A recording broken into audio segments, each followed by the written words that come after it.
Yeah, boy. Yeah.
Let's put our living stereo stylus in this groove.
I have a wonderful electronic invention I want you to see.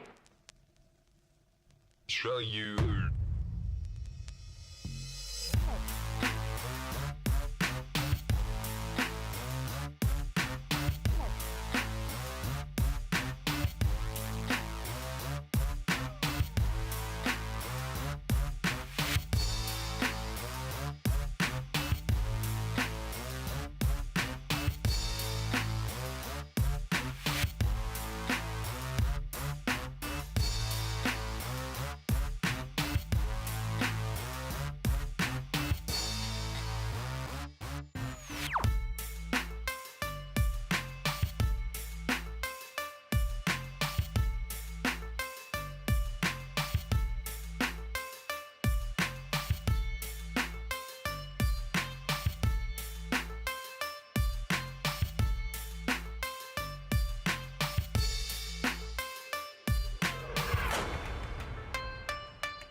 and without any warning. You will know when it comes. Come.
Hello and good evening everybody, welcome back for some Civ6 action without a hat again. We do have the players joining in the lobby, and I'm sorry for the little bit of a wait. It did take a little bit of time to actually get them in the lobby, and or I should say make the lobby first, get the Civ draft link, and also get them in the lobby. We do have right now actually the players going through the pick and ban phase. Let me actually open up the screen so you can see they are starting to take down the maps, and we're gonna have tonight them choosing between Rich Highlands, Lakes, Pangea Standard, Primordial, or the Seven Seas. They already ticked off Pangea Classic and Tilted Axis. I do want to say hello to everybody here on chat. Let me actually put up the chats on the left side. Good evening, sir, and welcome. I do see Rafifi, bonsoir, monsieur, et bienvenue. Beasley, good evening, sir, and welcome. I did see also the chatter about humankind over here. Whoa, actually got to $7. Wow, okay. I mean, yeah, that's an interesting deal. Takeshi, good evening, sir, and welcome. I do also notice scrolling up Fortuna Belly, good morning, sir, and welcome. I hope the Fortnite session is over and you get to see some Civ6 action tonight. I also notice Andiro, good evening, sir, and welcome. And scrolling up, we do have Halosar, good evening, sir, and welcome. I did notice Moonthrath, by the way, good afternoon, sir. Did pick up the first promotion, thank you so much, sir. And let me actually, yeah, there we go. I wanted to confirm it. Also, Lepi, hello there, sir. Bordanian, hello there, sir, and welcome. I do notice they're about to actually get this going. Pangea Standard or the Seven Seas is, what is it gonna be? We got the Seven Seas. We might see some naval action on the map here, and we do have the players needing to actually lock in. I think they need to lock in, right? Yeah, there we go. Still no hat, Alun. Good evening, sir, and welcome. Balek 44. Where's Michael? Whoa, whoa, whoa, whoa. Wait. Did they? Oh my god, they changed Michael. What is this? Yeah, no more hat, no more hat. Can you imagine? Oh my god, it is what it is. Also, hello there on YouTube. Good evening, everybody. Hello there, Papa said. Hello, good evening, sir.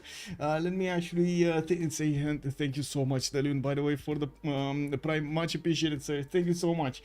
Also, all I see is the hatless person. Oh no, my persona is gone. What am I gonna do? We do have over here. The players needing to go through the ban phase, and as you can see, they do have 7 bans each on the left side and on the right side. Freritos de la Vega do have the first ban of the day, and they're also gonna have the first pick of the day. We will need to see how they're gonna set the tone for the game, and definitely that's just around the corner. As they are going through the back and the ban phase, they do need to pick up 5 each before we're actually gonna see one pick on the table.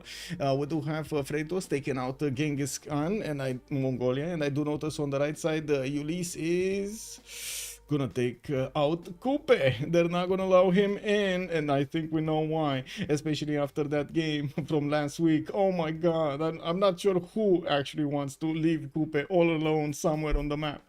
Also, Lepi was saying, I vote for Canada win, but fall asleep. It is what it is. What happened, man, with your hat? It was lovely and chic. I mean, it's still here, but I guess in these days I do wanna actually try it out if you know, it's good or bad without the hat. I was thinking initially when I actually thought about taking off my hat, was thinking, oh, maybe I actually do kind of like one of those predictions every time before a game, and I ask you, will I have the hat on or will I not have the hat on? But then I was thinking, oh my god, but then you're gonna start telling me that I actually took off my hat because of the points or something, and I was like, no, I'm not gonna do that. No, not gonna delve into that one. Also, I went to bed. I did my 8 hours of sleep. Yeah, I can imagine. I also need quite a bit of sleep indeed. We do have Spain being taken out by Freritos de la Vega. On the right side, looks like Ulyss will take out Theodora. I do have to say, on this map, we do have them.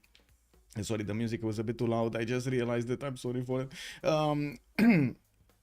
We will have a nice array of both naval or land picks for them, and of course they can actually play in the tundra as well with Russia, with Canada, or maybe, you know, next to the tundra over there with Sweden, which we haven't actually seen. But I do believe tonight we do have quite a few players that kind of like these out of the box kind of picks, you know. Let's actually see who's going to join the final lobby over here. I do know they have been joining the channels, so I did notice, for example, Xpli with Tindra, Liege, and Killa are playing tonight for Ulyss, and right above we do have 6 in the channel for Freritos de la Vega. I believe this is mostly for the pick and ban phase, and so they do arrange their picks in a certain, or I should say, get the pick and ban phase advices going. We do have Mal, Barsake, Pompey, Sprig, Tirits, and Ulyss joining them to actually get this going. So let's actually see how they are judging this.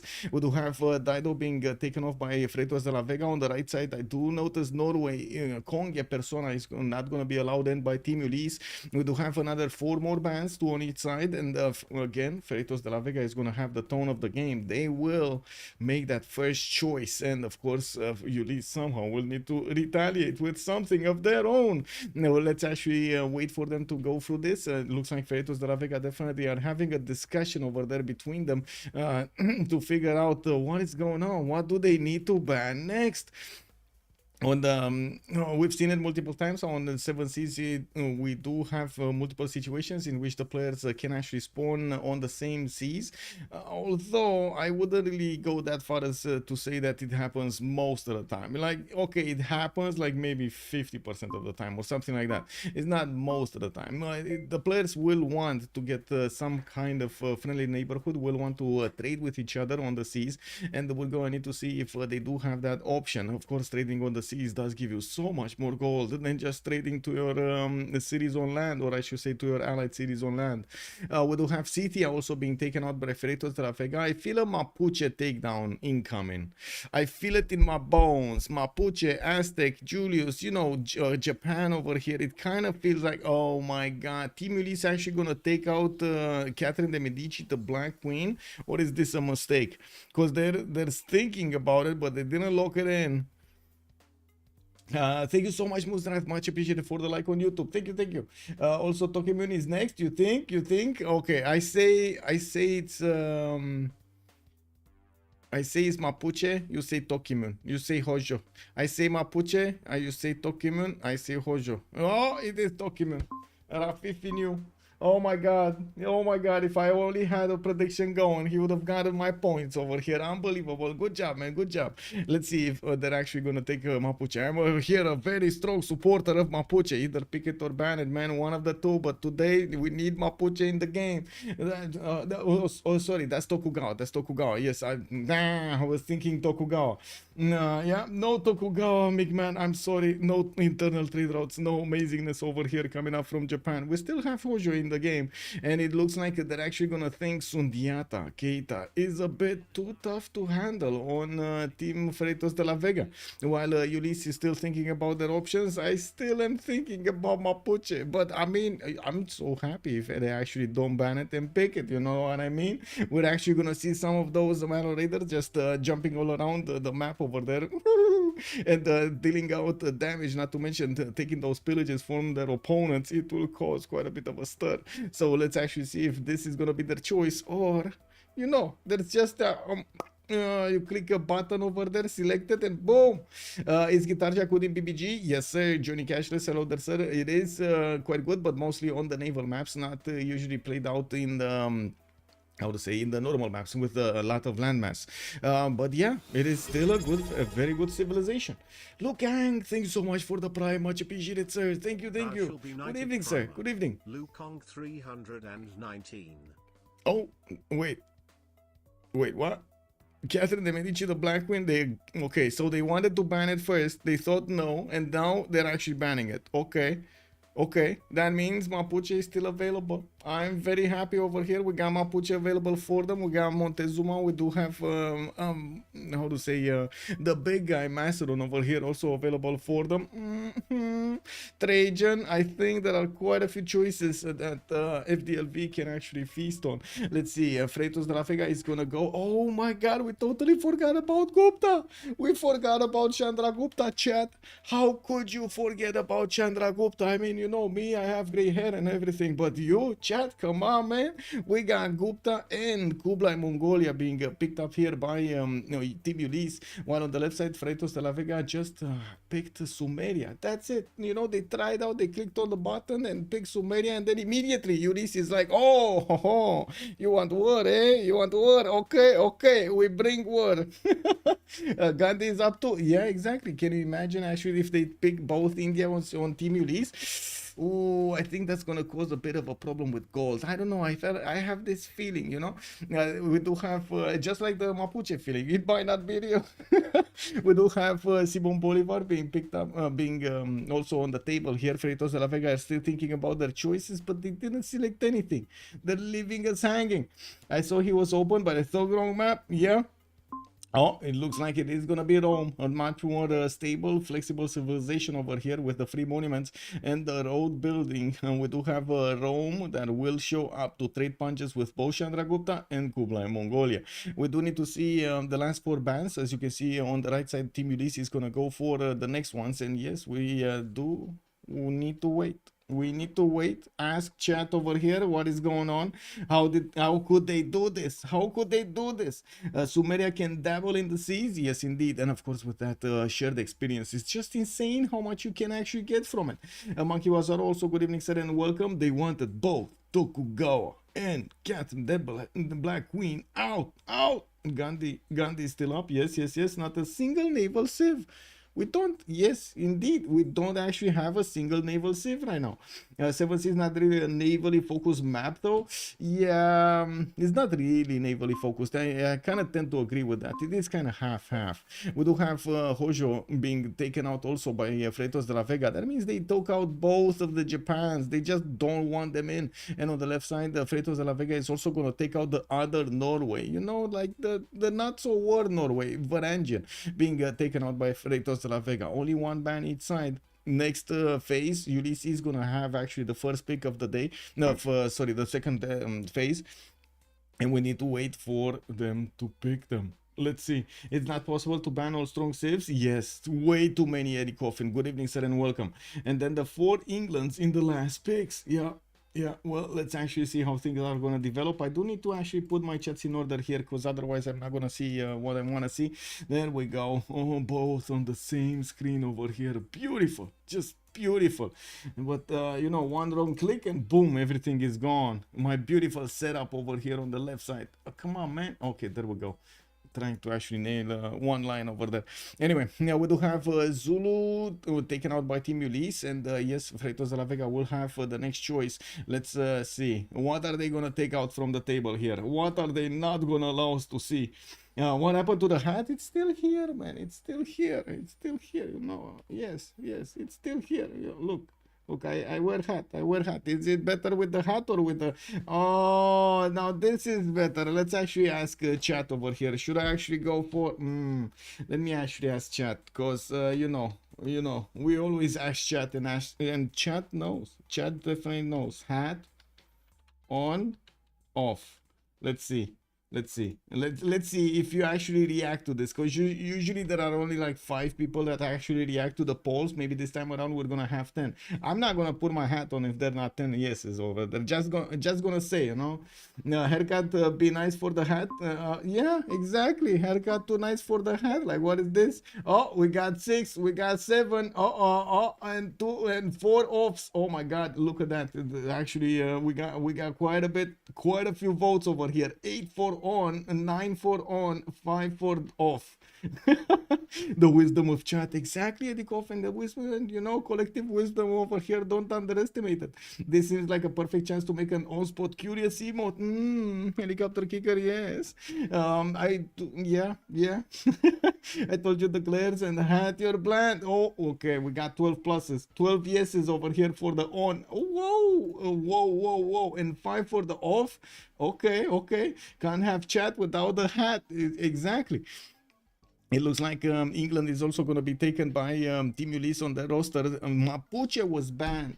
I told you I feel a Mapuche banning coming, and it looks like Freritos de la Vega, yeah, they smelled it too. Yeah, they took it out. No Mapuche this game. While Victoria is going to get his half-ghost harbors, he's definitely going to have quite a bit of gold, not to mention some free boats. I don't think he's going to get to use them, but maybe, you know, there are some cities sometimes lying around defenseless over there. You can send your galleys and take them out.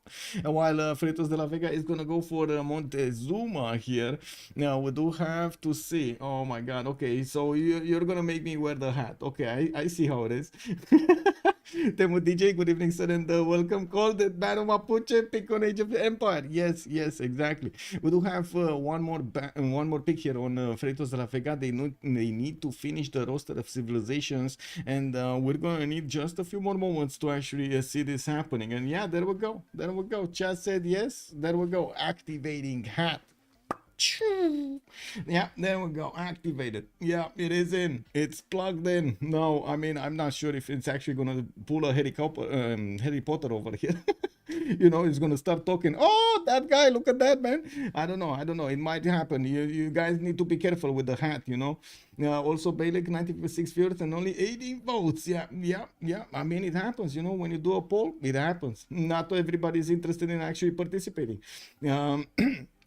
We do have Age of Steam also being picked up by Freritos de la Vega, and I do see Ulyss is gonna go for Khmer. That's actually gonna be a holy site civilization here, and I gotta say, I like that it actually starts to be a bit more noticed, because last times we didn't actually have, what I should say in the last season, we didn't actually have that many Khmers being picked up. Let's actually see what's going on in the lobby here. We do have the players, most of them actually joining. We do have 2 more that need to join, and let me actually reconnect so we don't have any zero mess or any other problem here. And let me also click the screen, and that should be fine. Map and co-caster, the map is gonna be 7 Seas. There we go.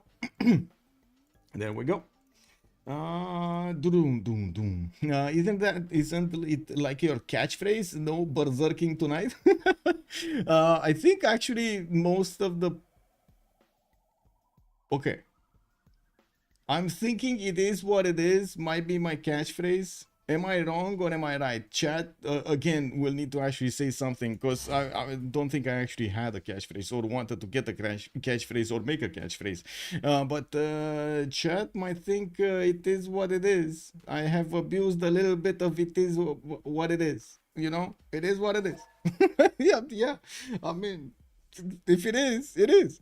Heinik Dave, good morning, sir, and welcome. Also, Mapuche equals ban, Age of Empire, Age of Steam equal pigs. Yeah. Also, there is no French caster. From what I know, there is no French caster. No, sir. Also, Pistachette, good evening, sir, and welcome. That's the catchphrase. Yeah, exactly. Catchphrase. I talked about the set of remote for the it is what it is, but I don't know how to do it, Rafifi. I mean, I wish I knew, but I don't know how to do it. Now, I do think I'm gonna need to get that curious thing. I used how to say, the face, the facial expression for the thing. Should I use it, like, you know, this emote? Should I actually change this into curious, on spot curious? Because I could definitely do it. Probably is what it is. Yes, hello, sir. Yes, indeed. Okay, we do have the remaining players joining the lobby here, and we're going to need to see how are they gonna get mixed up in the bottom of the draft here. It looks like also on the top they're gonna pick both Victorias. Age of Steam is gonna be first slot here with Pompey playing it. Kilayat is gonna be Age of Empire. I do see Expli on Kublai Khan Mongolia. Malm is gonna come up fourth with Rome. Leech is gonna be fifth with Jafar on the seventh, and then we do need to see Sumeria and who is it? Who was the other one? Montezuma. They did actually pick Montezuma here. On the other side, Khmer did get to reveal itself. Kublai and Chandragupta. We don't know. Oh, we do have Kublai over here. We don't know where Chandragupta is, and he might actually pick up the last slot there. OnSpotTV. Yeah, that's a tier 2 emote, so it's not commonly known to many. Yeah, true. That is true. Wait, Think is actually a level 2? Whoa, it is a level 2. I didn't even realize that. Wow. Okay. Yeah. I mean, I probably ran out of space for the first ones, not gonna lie, but it is what it is. Yeah, we do have Tirits also coming in back in the lobby. They are fixing their 0ms problems, like you've seen in other games that we need to do. Try to get a connection stable with everybody in the lobby, so when we do get into the game, we don't have that many problems. Also, I do have to say the CivFR Squadrons do not play with the extra mods that you've seen on CBL or in the Rooster Cup and so on. We do have only the 4 mods, just like in the CWC, multiplayer helper with a spectator mode, the better balance map, and better balance game. I understand there was a bit of an update on better balance game yesterday. Mostly it was language update rather than anything else, and well, we're going to need to see how the players are going to get to see everything in the game, because I gotta say those mods actually add a lot of extra visibility to a lot of things that you wouldn't have a visibility on otherwise. Information about your production, your food, your amenities, and so on and so forth, which is going to be much readily available. But at the same time, the players who do know and do play without them will have quite a bit of an advantage going into a game if they play without those mods. Also, Age of Steam gonna build the Diplo, Wonders, Mahabori, Potala, Statue. Yeah, we're probably gonna see those. Well, I guess, wait, let's actually not jump ahead too much, because we might actually see Age of Steam over there just being locked in war with somebody, you know, from the other side, like Kublai Mongolia. You see all of those Keshiks over there running around, they're not friendly. I'm just saying, man, they're not friendly. So yeah, we might need to actually double check Age of Steam's empire from turn to turn to see if it starts losing cities or not. Also, we did see quite a few times actually players, especially in the CivFR Squadrons, managing to outperform their neighbors, especially those warring neighbors. They did manage to defend themselves until their allies did manage to get a win. Is it gonna happen today? We don't know. Trinda looks like he's gonna go for Chandragupta. We do have Sprig also moving on the last slot, and well, we're gonna need to see what civilization he's gonna pick. There is somebody else that needs to join the lobby, but I don't know if Kilad is missing, right? Yeah, Kilad is missing. He disconnected, so I do see the message over here of him disconnecting. My reasoning is that they are on the first slot. Not sure how to react to that emote. Yeah. My English getting better during watching your streams, man. With much pleasure. Then you think much appreciate. So good. How to say? Thank you for the kind words. It is, I gotta say, it is amazing to actually see and hear and how to say, get the opinion of multiple people from around the world of how to pronounce stuff and what kind of meaning is behind the word or not, synonyms for the same word, expressions, and so on and so forth. I learned quite a few American expressions during this, and not to mention English ones, French ones, and so on and so forth. It is an ongoing discovery, you know. Also, Saps, bună seara, domnule, și bine ai venit. Good evening, sir. Welcome. Also, let me see. Hat with a question mark. Exactly, Johnny. A hat with a question mark. Oh, for the OnSpot curious. That might be a good suggestion, Johnny. That is a good suggestion. I need to find a good hat, though. I don't know if I should actually cut this, as in, you know, not cut it with a scissors. Just go into Photoshop and actually cut it off my head over there. Oh no! Anyway, now let's actually see what's gonna happen here with Kilad needing to join. He is probably gonna play Age of Empire on the second slot here, and I do see most of everybody starting to actually, whoa. You know what? I'm gonna just rejoin because this might actually be a bit of a problem. Oh my God, he is not in the lobby here. What happened? Now, what did happen with Kilad here? I vote in favor of that suggestion. Okay, yeah, there we go. We got some fans over here. Yeah. Okay, so let's start up the prediction for how many remaps. Now, again, we are in the 4v4 scene in the... okay, there we go. In the CivFR Squadrons, and the players do have a turn 10, the ability to pause and ask for a remap. And we will have a vote during that time, and it's gonna take just 1 minute. Just 1 minute, and we're gonna see if the players do feel comfortable with what they picked, what they have as a map, or do they want to remap. We're gonna need to ready up here in just a few seconds because Pompey, yeah, Kilad is in. We got Pompey on Victoria Age of Steam on the first slot, Kilad on Age of Empire. We do have XP on Kublai Khan Mongolia, Malm on Rome, Legion, Jayavarman the 7th, Tirits on Gilgamesh, Sprig on Montezuma, and Trinda is gonna play the Chandragupta. Oh, is this gonna be the Chandragupta special? That's why I suggested wait, I sent a concept for it is what it is emote. It's not hard to do. You just want something readable. Let me actually take a look here on my Discord. You said it in general chat. Oh, I see. It is what it is. But wait, this is kind of a like it's not only one emote, right? But I like it actually. I like it very much. But I think these are 3 emotes, right? These are 3 emotes. How many emotes do I have? Because I definitely can do something like this. A combination between multiple emotes that you can... give me a second because I actually need to take a look at dashboard and stuff and emotes and so on. Find something here. I got 3 more. 3 open slots for the tier 1. I do have quite a few animated. Oh my God, I need to do more animated ones. I only got like new ones. Explode, shake, evade, no? Yeah, I need to get... and not like this. Okay, definitely will need to get more of these. Yeah. Gonna need to work on more of these. Okay, so we're going into the first map here, and we did put up the prediction for how many remaps are we gonna have. Also, Darsh, good evening, sir, and welcome on YouTube. How did Chandra survive the ban? That's a good question. We don't know. Both Gandhi and Chandragupta actually were forgotten over there. Neither of them were banned, and immediately when Ulyss saw the opportunity, they were like, Chandra. Let's go. I do want to also, let's see, start the poll over here for let's see, can we get to 40 likes? There we go. Yay or nay? Let's actually see if we can get to the magical number of 40 this time on YouTube.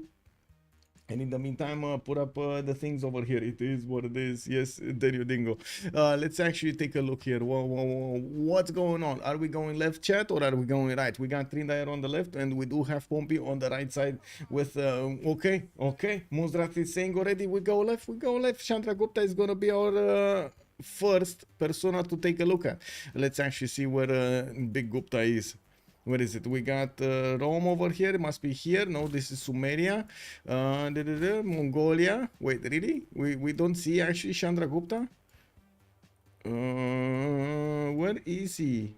Is he left all alone? So, oh, there we go. We actually passed it. It's I mean, it's I don't know how to say the other color, but it's green with something. We do have no, it's not beige. Anyway, we do have India over here that will have the choice of just settling in place, going for the soul mine, or even going for that horse to the northwest. I'm actually curious where is he gonna go. In the north, we do have Mount Roraima for him. Also, I gotta say, probably will not actually rush it. We do have him also with some bananas in the third ring from where he is right now. We're gonna definitely need to see where is he gonna want to actually put down that city center. We do have him with a decent amount of fresh water to the left side. To the north also, you see all of these rivers are gonna give him the opportunity to get a lot of stuff going. He's gonna have an ally on the left side that's gonna be Khmer, and I'm pretty sure Khmer is gonna want to spread his religion into India, his neighbor, right?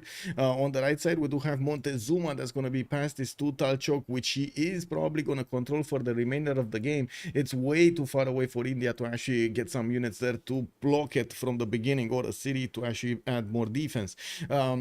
Taking a look at Jayavarman the 7th next, we do have Angkor Thom with a scout coming up in 310s. Looks like we do have him with quite a few rivers as well. Southeast, west, I do see in the north he's going to have more lakes than actually rivers, and there is a decent amount of chops all around this land. There is also a decent amount of floodplains here in actually multiple cities, but I think Sumeria is probably going to want to have first dibs on that one, on that pantheon. We're going to definitely get to Sumeria and see what his land looks like. Also on the left side of Khmer, we do have Mongolia, Ixpli, and I'm pretty sure they're going to try to set up coastal trade routes here between them so they can get the gold in, right? They told me with Australian colors on a Khmerian river. Yeah, can we put the team names up? Yes, Talun. Good evening, sir. And left. We do have Ulyss on the left side and FDLV on the right side. That's going to be Freritos de la Vega. The brothers of Vega. Okay. And Sasu, bonsoir, monsieur, bienvenue. Okay, let's see. Now we do have also to take a look to the south of Mongolia. We do see Old Faithful. I wonder that he can actually settle his city zone. I do see very far away from him is going to be Tirit, Sumeria. That's going to be an opponent, and I gotta say Tirit is going to want to get that Lady of the Reeds and Marshes. There's a lot of potential over here for a lot of extra production. We do have also to take a look at the Age of Empire. This is going to be on the coast. Gilead is going to play it tonight next to Rome and next to Aztec.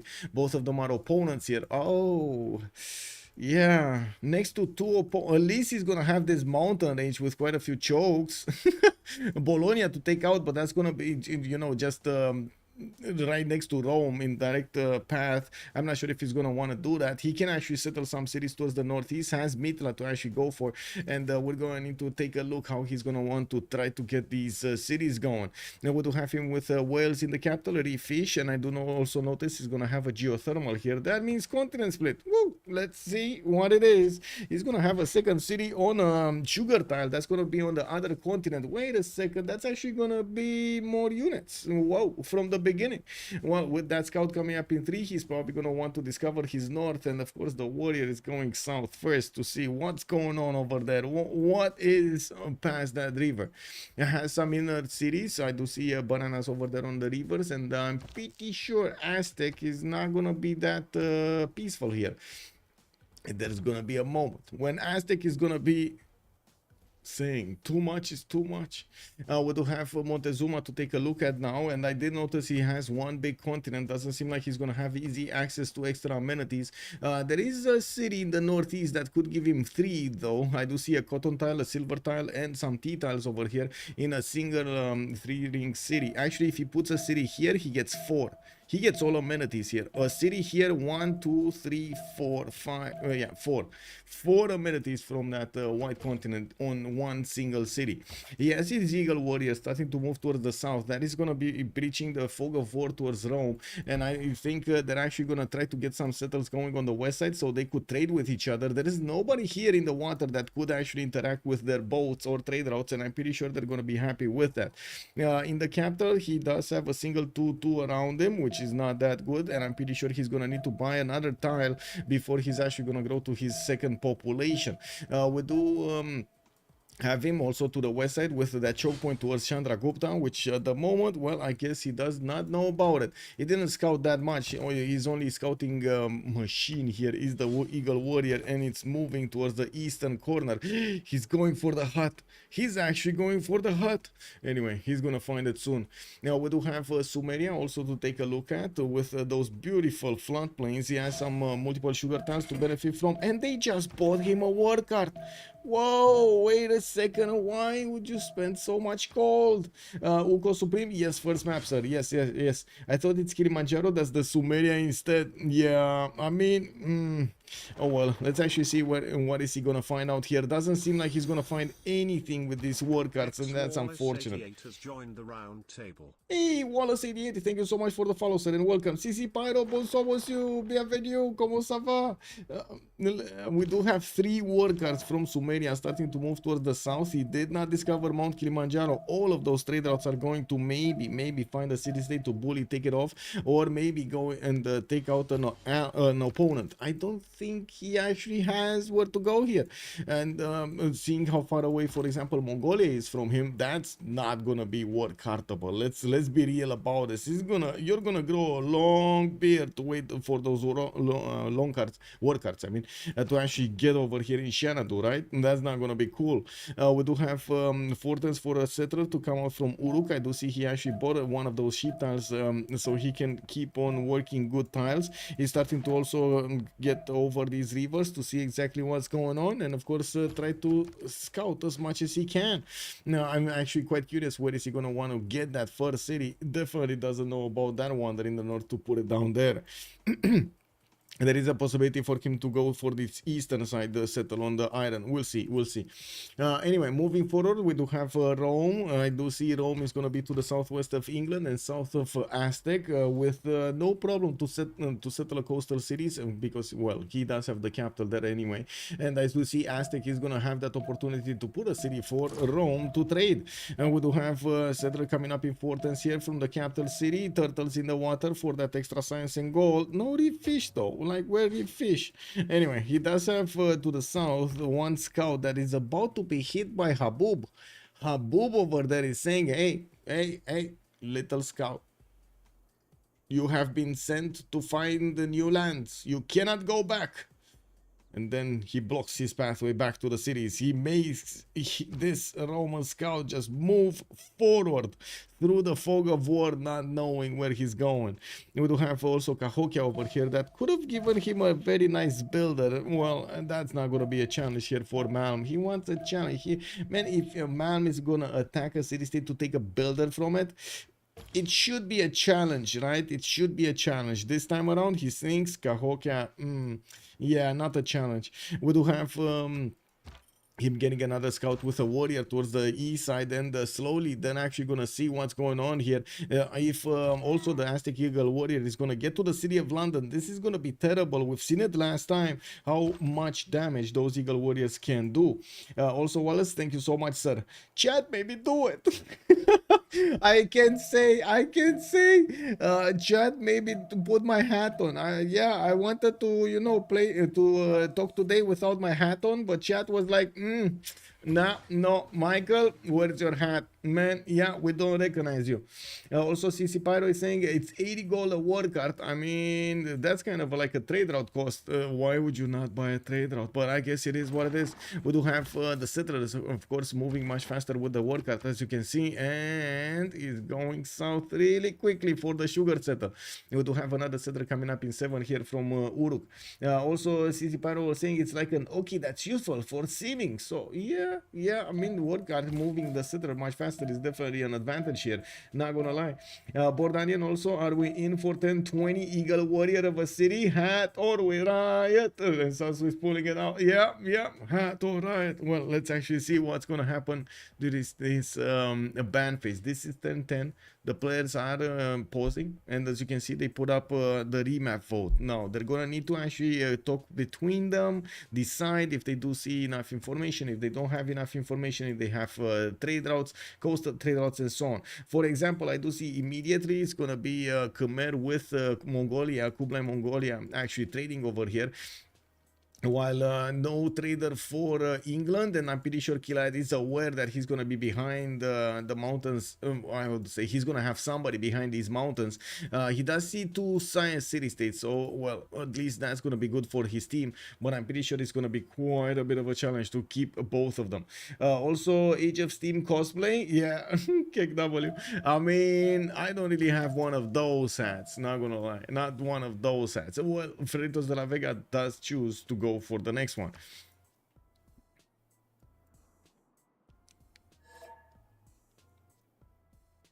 Doesn't the Age of Steam have a how do you call it, a feather on her hat or something?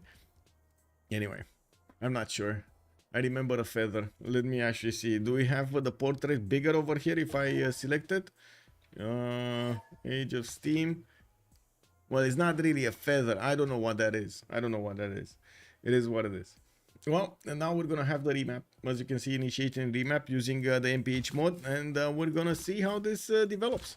Already, Kilad was on high horses here, getting his builders to build his fish tiles to give him as much food as possible, getting another builder to also get other tiles improved. And that seems like a bit overkill for what he has here, doesn't it? Anyway, we're loading into the next map here. From the first stirrings of life beneath water, to the great beasts of the Stone Age, to man taking his first upright steps, you have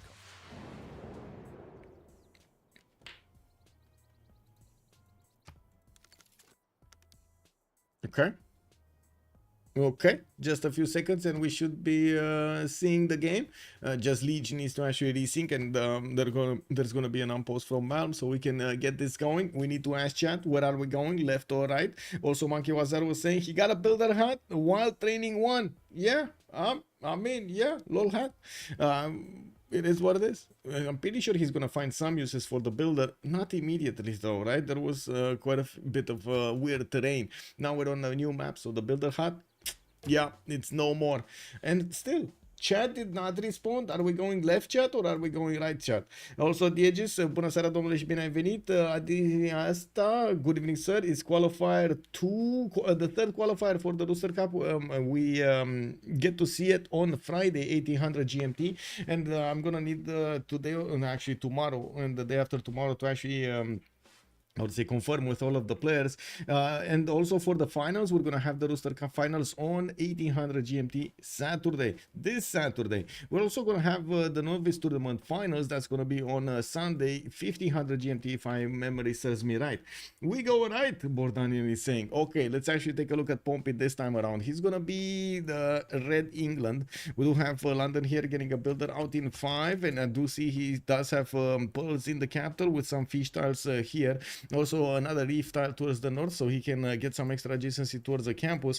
We also have him with some amber tiles here. I do see most of them, actually 2 of them do not have the extra production on them, and oh my god, this is beautiful in the north. So many bananas. I think we can safely call here Age of Steam Pompey Banana King this time around. Look at these bananas to the north. He has like 4, 5, 3-2 bananas.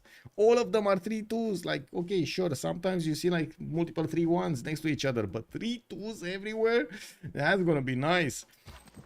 Let's actually check out his continent. He has one big continent. Samar can also go against here and the North Sea, and I did actually figure out I can't say this word. I did see a movie from Gamer Zach. Did you guys see Gamer Zach YouTube video? It seems like he actually got the how to say, he had a problem saying this word. Maybe I should not say this word. Kick W, man. Look at that. Anyway, now let's actually take a look on the next one. We do have Rome here somewhere in the southeast of Age of Steam.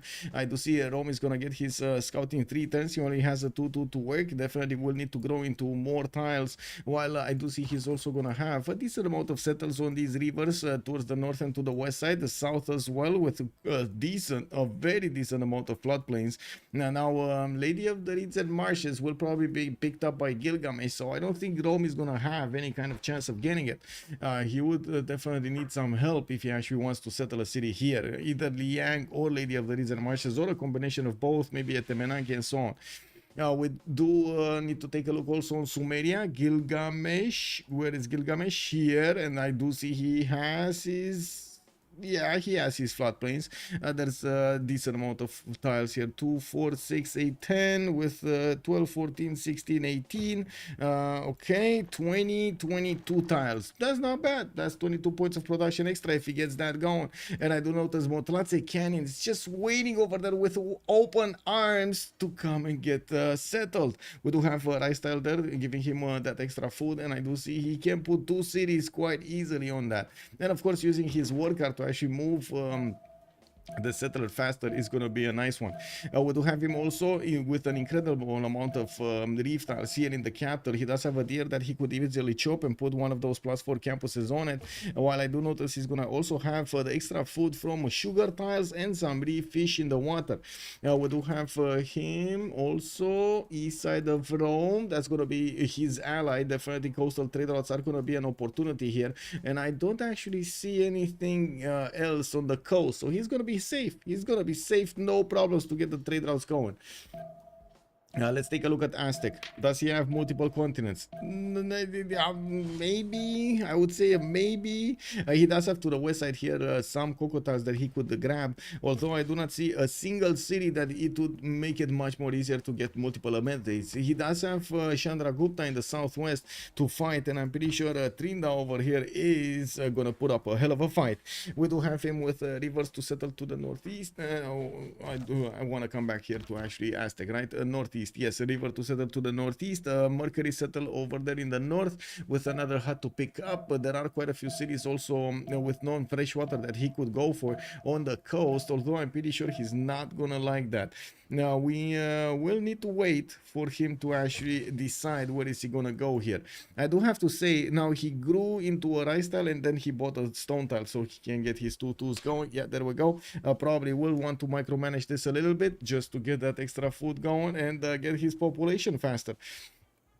Now we do have also Victoria Age of Steam here to the east side of Montezuma. If he's gonna put a city on the eastern coast, he's actually gonna meet this lady.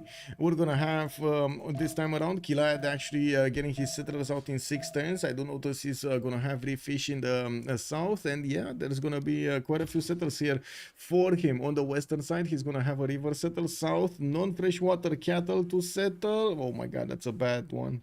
That's actually a bad one. Other than the fact that he does have some extra food and some fish there, that's kind of a bad one. Look at this, no 2 tools. He's gonna need to buy all of them. That's gonna be terrible. I don't think he's gonna want this. Now maybe he's gonna go and settle these lakes on the southeast. Maybe he's gonna find something else. This is not an incredibly good terrain, I gotta say. We do have also him on no continent split. He doesn't have a continent split. Anyway, Kublai Khan Mongolia is to the west of Age of Steam. I do notice XP started to get his scout towards the north and is pumping out production into a settler. We do have him with a lot more tiles to use from the get-go. 3 2-2s with a 3-1 sheep, and I do see he already pumped out 2 scouts. He's gonna figure out where La Venta is in the south, and definitely has quite a few cities to settle on all of these rivers, to the north, to the south, to the east. A wonder, Cerro de Potosi on the way towards England, but that's going to be one of his allies, and I'm pretty sure he's going to want to settle a city on the coast so he can trade with England, right? They should actually share in that how to say pile of gold. Sumeria buying war cards again. Yeah, wait a second, is he? No, this time around I don't see one. I mean, I see 2 of them. I'm pretty sure he got one and then he built another one. I don't see the third one. Also, turn B2 or 2 cities on banana, 6 turn B2 or here, right? We're talking about this one. I'm actually curious, what is he gonna do? Where is he gonna place that city? How is he gonna try to get all of the bananas inside of that city center? Do you think he's actually gonna split them up, or gonna get every one of the bananas here? Every one of them in a single powerful city, mega city. I'm not a fan. I like to see one more remap. The small soldier saying, "Good evening, sir, and welcome." Ave Machiavelli. One word. This one. This word actually got Gamers Act demonetized. Didn't you guys see it?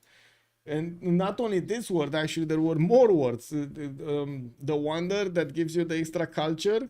Let me actually put up the movie over here. I'm gonna send you the link to his movie. Give me a second. But this was ridiculous. I gotta say, ridiculous. Let me share this. There you go. Psychedelic boy, hello there, sir, and welcome. There is no second caster, sir. It's only me. Also, an answer. Good evening, sir, and welcome.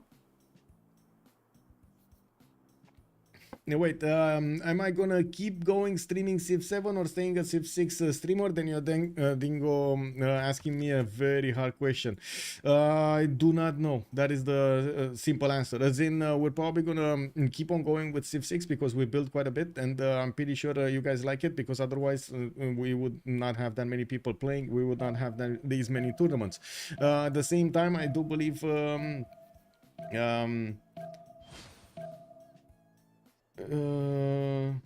maybe Machiavelli, I don't know. Anyway, to give my full idea about the Civ7, we're gonna need to see when Civ7 comes around, and we're gonna need to see in what kind of shape it is, right, for a proper multiplayer community. I'm still gonna buy it. I'm still gonna play it, Civ7. The question is how much the player base in Civ6, the multiplayer, especially CPL, especially CivFR, and all of the players over here that have been wandering around in the CWC, if they do want to actually switch to Civ7 and try to actually build the same infrastructure, which we can easily try to replicate into Civ7, because we already know what kind of what kind of bots we need, what kind of we already have the majority of them. How to say, handling the ranking system, handling the band system, handling all of the I guess administrative type of stuff. At the same time, we also know quite a bit from the tournament formats that we used in Civ6. Now the big question is, can Civ7 actually support the same kind of thing, or do we need to quote unquote invent something new? And right now the major worries is that it will segment the time quite a bit because of the age transition. Also the map size is not going to be big enough to allow us to actually play like we do play right now, 4v4s or FFAs. The 10-man FFAs that you've seen are awesome, and if we do slow, as in we do lower the amount of players that are in the game to 8 or 8, 6 or 4, it's just going to make it miserable for everybody in the game. It's not only going to be because you don't get to see that much diplomacy, you don't get to see that much interaction between the players, you don't get to see a lot of the things that you do actually get to see in the experience in Civ6. So from the perspective of the players of Civ6 going into Civ7, if it doesn't actually get this check mark in some form or another, I don't know exactly what form, it's probably going to be a bit disappointing for them. So that's a major worry for me. Civ7 or release will be a weak multiplayer experience. Probably a majority of multiplayers will stay Civ6 until Civ7 is more compatible. That is a very, very real possibility. Yeah, Takesho. Yes, I can agree. Also, Civ7 gonna kill multiplayer? No, it's gonna kill its own multiplayer. Civ6 is probably gonna be booming. Wonder why the remap looked pretty good. I didn't actually. I got caught up with answering the question. I didn't actually see even the last civilizations over there just bounce around randomly. Also, Machiavelli, yeah, I don't understand what happened there. I honestly don't understand what happened there. Also, let's actually see the final request from chat. Are we going left to take a look at Chandragupta's Thin the Air Chandragupta, or are we going to take a look at Pompey's Victoria? Which one? Which one? We got the Gupta or the Victoria on the other side. We're going left. Lancer is saying we need to take a look at the Gupta. Man, that man. is dangerous. Let's actually see where the Gupta is. Where? Yeah, no, I don't smell Gupta here. No, no Gupta there. Oh my God, is he gonna be on an island? It's a peninsula. Okay, we got him. We got him. We got Trinda over here on the coast. Oh my God. Okay, does he have anybody on the coast? This is a city that I can name actually. He does have Kilad on the coast, but Kilad is his friend. Yes, he is his friend, so they can actually trade with each other. Very nice. Is there anybody to challenge their power on the seas here? I guess Rome, but I don't think actually Rome is going to want to go coastal. Anyway, we do have Trinda with his reef fish in the water. He does have 2-2 and access to a seal tile, but it lacks 1 point of food, so I'm pretty sure he's not going to like that. Now, we do have him also to the right side with another freshwater city on the coast, which with a few more freshwater cities on this river to the southwest, and of course, Mount Kilimanjaro here to the west side. It does also seem like he's going to have a direct connection to Pompey. This is going to be one of his opponents. This is going to be Age of Steam Victoria, and as you can see, he just settled. We might actually see them try to rush for Mount Kilimanjaro and see who's going to get it first. And also Ugo is saying huge sea, cool map. Yes sir. Also Trinda left COC. He did not leave COC from what I understand. We do have Trinda on COC in the CPL Premier League, and we do have Trinda in Ulyss in the CivFR Squadrons. Now I'm not sure exactly I would say what's going on there. What's the industrial CS in the south? Industrial CS in the south, Brussels, Hong Kong. Those are the industrial CSs in the south. Pana is going to have also in the second ring horses, and I do notice an iron tile there to the left side. Now, while we do have him with quite a few islands, I'm pretty sure he's going to try to stay put here on his own land. He will have the opportunity to get some Varus towards Pompey, and this is going to be interesting if he actually wants to push his neighbor here. Of course, pushing a coastal nation is definitely not going to be that hard as pushing into something like Mapuche or Zulu for that matter. Now, we do have also to take a look at next Jayavarman the 7th, which is going to be to the north of Kublai Khan and to the west of Aztec. I do notice Angkor Thom is going to have Gobustan to the east side to go and settle, and definitely quite a few other cities that he could go for on these rivers to the south in between the mountains. There's going to be Wulingyuan. There's going to be a wonder that gives him some extra culture, and we definitely have quite a few mountains for him to also benefit on adjacency towards campuses and adjacency towards his holy sites. Usually Khmer does like to put his holy sites next to river, get river goddess for the extra amenity, extra housing, extra faith, and of course just be happy about it. Now we do have him getting his scout out, and let's actually see how Leech is gonna play it out today. He has iron in the first ring, horses in the second one. Might actually put down his holy site on that horse tile. We'll see when that option appears. Looking next, Kublai Khan to the south. We'll also have the pleasure of going for a Wulingyuan if he wants to. Only a single 2-2 in the capital, with more in the second rings and third rings. That's going to be quite a bit of expensive range for him. I'm pretty sure he's actually going to get to pay quickly for them. He has to the east side, the right setter if he wants to go against Pompey. Here, he's an ally of Pompey, so there shouldn't be a problem for Pompey to defend his west side. And of course, we do need to see on the west side of Xanadu if there is anybody. So this is going to be a 1-no enemy Mongolia. Well, I guess there is Sprig, but he's kind of far away. He actually needs to go through Johannesburg here to get to Tenochtitlan. That's not going to be easy. We do have Xanadu getting another scout in 3, and I guess he's getting his scout in 3, and I do see him moving with the warrior towards the northwest, directly towards that Tiki Hut there.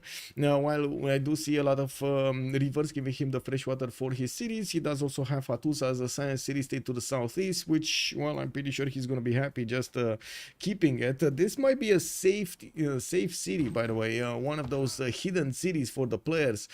What was this expression called again, by the way?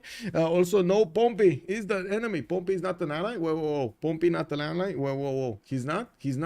Explain. This is the Red England. You're correct, sirs. This is the Red England. So Pompey is gonna be crushed between the powers of Kublai, Mongolia, And from the right side, ding ding ding ding ding ding, we got Trinda showing up with the Varus. Well, let's actually see if Pompey can actually fight them both. He needs 2 lightsabers. I mean, somebody actually needs to get Pompey 2 lightsabers, man. Like, maybe we actually get to buy him one of those at the LAN. Yeah, the upcoming LAN. But by the way, did you guys see we might actually get another LAN in France in January? Oscar, hello there, sir, and welcome. I'm guessing for CWC purposes. Trinda represents COC. Yeah, Max Nahulbek, good evening, sir, and welcome. CivFR allows 1 non-French player per team, if I understand correctly. That is correct. It was a good opportunity for Trinda to play more competitive matches. That is also correct. It's very good for him to actually get more experience and also different experience, not the same team experience. Pompey is not an eye. Thank you, McMahon and Lancer. Oh, there we go. Legions versus the White England. Okay, so this is gonna be what you're talking about here. Rome with London. Okay. Well, in Xanadu we do have Iron in the second ring here towards the north. I do see horses in the second ring as well. He will pop the hut just next turn, and well, I do notice Khmer at the moment he did not send a scouting party towards the south to meet Yuling Yuan. Moving forward, I do see Victoria, Age of Empire here. Let's see. London is gonna have one big continent. He does have his builder coming up in 4, and I do notice he's gonna have amber and fish to improve on the coastal tiles. He's also gonna have, unfortunately, non-freshwater cities here. I can imagine he can settle the stone tile to actually get a harbor anyway there close here. He can do the same here, but that's not actually gonna give him the full adjacency towards harbors, and later on he's probably gonna struggle with all of the adjacency there, especially the extra production on the shipyards if he's gonna get there. He's quite close to Rome, and I do see Malmis coming in to actually take a look at the Tiki Hatians here. I'm quite a bit. Oh, I see. Actually, he did need to move 2 tiles there. The Tiki Hut here is, well, burning fire and is sending Rome in a food spree. You see, he doesn't want to go on the rice. He wants to go in the forest, just not stumble into the rice there. Looking at London, he does have his iron tile in the second ring. I do see horses in the second ring as well, and he did not actually keep on going for this builder. He just got 1 turn into it and switched production towards the settler. We do have him with a decent amount of inner cities towards the north and some more coastals if he wants to. He's gonna have a lot of huts. Wow, another 2 huts over here for the bonuses. Well, moving forward, let's see Montezuma. Montezuma, right side of Khmer, that's going to be his enemy, right? Yeah, this is possible conflict zone in between them. Tenochtitlan does have a city-state to go in the Buli in the north. He does have Kumasi, and I do notice Kumasi is glad to expose the warrior and a builder on the same tile. He does have monuments coming up in 7, and of course the second Eagle Warrior is about to appear there. So let me get this straight. Basically, it was this Eagle Warrior that got next to Kumasi, started cracking cities over there, you know, just set up tent on that in the desert, and he's telling Kumasi, hey, don't mind us, we're just gathering some food over here. We came for the luxuries of the desert, you know, like you see that sheep tile, it's very, very expensive. It's like the Bugatti of sheep tiles here. Well, then Sprig is gonna be like, wait a second, I got another Eagle Warrior. There might be something more expensive in Kumasi, especially that builder. Let me see what it has. No, we do have Tenochtitlan also benefiting from a horse tile there in the first ring, while I do see his iron is in the second ring. We do have him with quite a few cities that he could go for all around this territory, and I do see he does have some bananas, but these bananas do not have that extra point of production on them, so unfortunately not that great, requiring a builder charge to get more production. He does have this cattle settled to the south. That's going to be a pretty good one. He's going to get the access to an amber tile for the extra culture, and definitely will have quite a few tutus around it, possibilities to get a from Plaza in between and get some nice juicy commercials with campuses. Well, I do see in the south he's also gonna have Sheffield. He could try to get a city here on the right style to actually trade directly to the capital city of England, so they can make quite a bit of gold. Now there is also a forest fire. Oh my god, this is a rainforest fire. Quick guys, How many tiles is this gonna improve? Oh my god, we can actually put up a prediction with this. Give me a second. And some missions for how many remaps? Wow, computer doesn't let me actually. I'm sorry. Give me a second so I can refresh the page and actually get the thing going properly. Sometimes, man, sometimes choose an outcome. We had 2 remaps, so I'm choosing this and 6. Oh my god, let me actually put up. I'm gonna put up a prediction. How many tiles will the fire improve? 1, 2, 3, 4, 5. I'm 5 or more than 5. I'm gonna stop at 5 because if we keep going, this is not gonna be good. I'm just gonna put it for 2 minutes so we got a little bit of time to bounce around the map over here and see how things are evolving. Oh my god, never mind. What am I doing? It's already done. It's already done. Oh my god, I need to stop this. I'm sorry, guys. I'm sorry. Look at this. It's already done. The forest fire got. Yeah, it's like, oh my god, somebody put 110,000. Guys. And submissions, delete. What is this? No. I mean, look at this, man. This forest fire. I was putting my hope, my dreams in this forest fire that we're actually gonna get a good prediction going, and it stops. Small, yeah, very small fire, Maybe we can find other fire locations somewhere. I don't know. Sprig is going for the cattle settler. I do see he's getting another settler out in Fortress here from Chitran. He does have a continent split. This is a much better land for him this time around, and I do see he is gonna bully Kumasi into giving up that city center. We do have also Sumerian worker coming up to help to do some damage against Kumasi here. Now, by the looks of it, it is to the right side. It's gonna have his Nippur city next to some rainforest there. Not anything impressive. We do have another war card from Uruk, and I do see the war declaration has been sent. He's gonna try to improve his diamond quickly to get the extra production on it and of course the extra amenity on it. Looking at it, he does have to the right side England. That's gonna be Kilad. That's gonna be one of his opponents, and he can definitely get some units there, maybe some knights or cuirassiers later on. While Kilad is probably gonna fend off attacks from the right side as well. Malm. We do have Uruk benefiting from an iron tile in the first ring. He does have horses in the second, and I do notice he's gonna have quite a few chops in the capital. Didn't pick up a pantheon, but there's more than enough floodplains here for him to go for Lady of the Reeds and Marshes. I'd say more than enough, but this is way less than we've seen on the other maps. Way less. Like we had like what, 22 tiles the last time. This is like 7, 8, 2, 4, 6, 8, 10, 12, 13. Okay, I stand corrected. 13 tiles over here in the city of Uruk. Age of England, Age of Empire, England is so dead. Wait, Sumeria is there? Yes, Sumeria is there. We had a total of 12 tiles possible in the almost red, but there was nothing I can do. Look at this. I mean, the wind blew, and instead of actually, you know, moving it, it just stopped. Or wait, the wind didn't blow, right? When the wind doesn't blow, it actually doesn't go anywhere. The fire doesn't go anywhere. Because otherwise it gets fed by all of that oxygen, right? Well, I guess the firefighters did their work. Well, Night Thrower, good evening, sir, and welcome. I gotta ask, there's been quite a bit of conflicting information about this on the internet. Like, should we let forest fires go do their thing? Should we not? I'm kind of on the fence with this, but anyway, as in, I have no idea.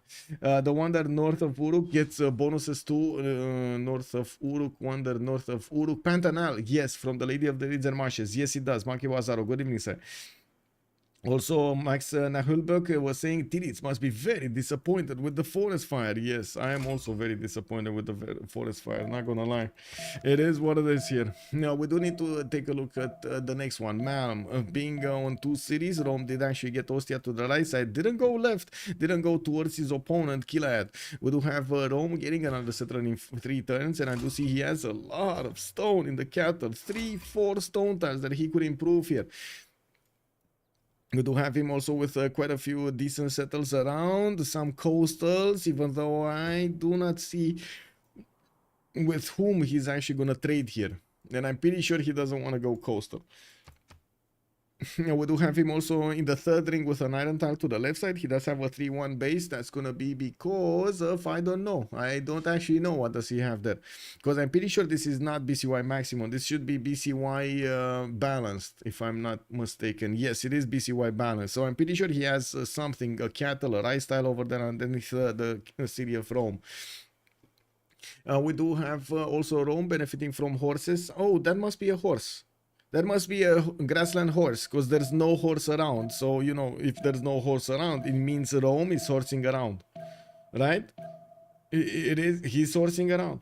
Bex, bon dia, senor. Hello there, sir, and welcome. And the Pantanal, yes, the one that, yes, would bet London would be very popular tourist destination in the near future. It might be. Giant Sumeria incoming. Wait a second. Do you think Sumeria over here is going to be big?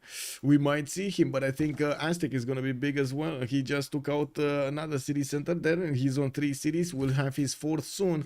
And I do notice at the moment he's not really knowing. Is he going to go left? Is he going to go right? Is he going to go north?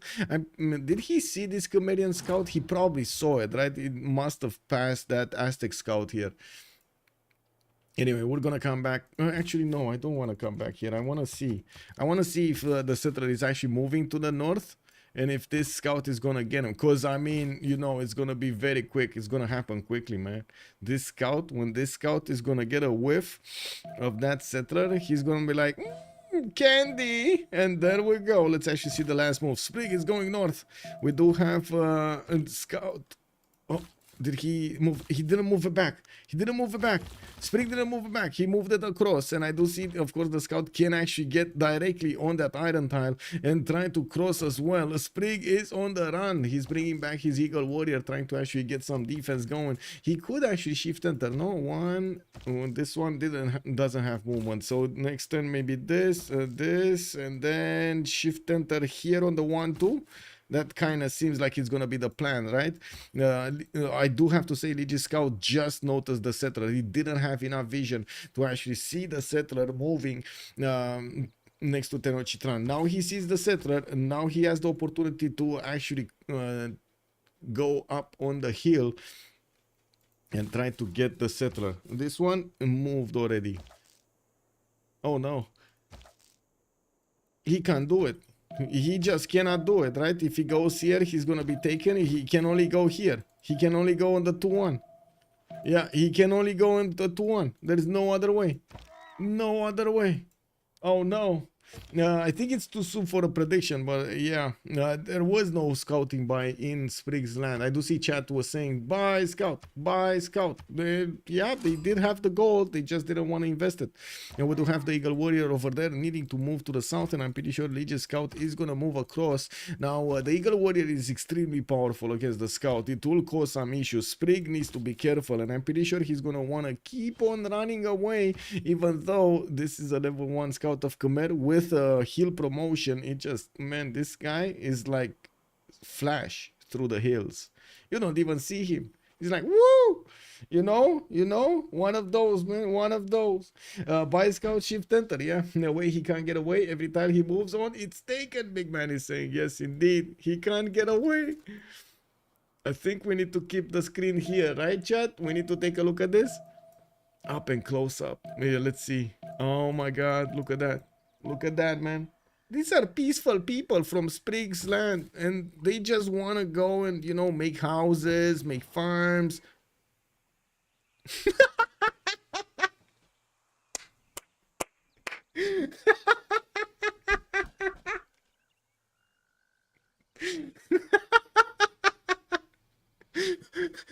I mean, look at this, man.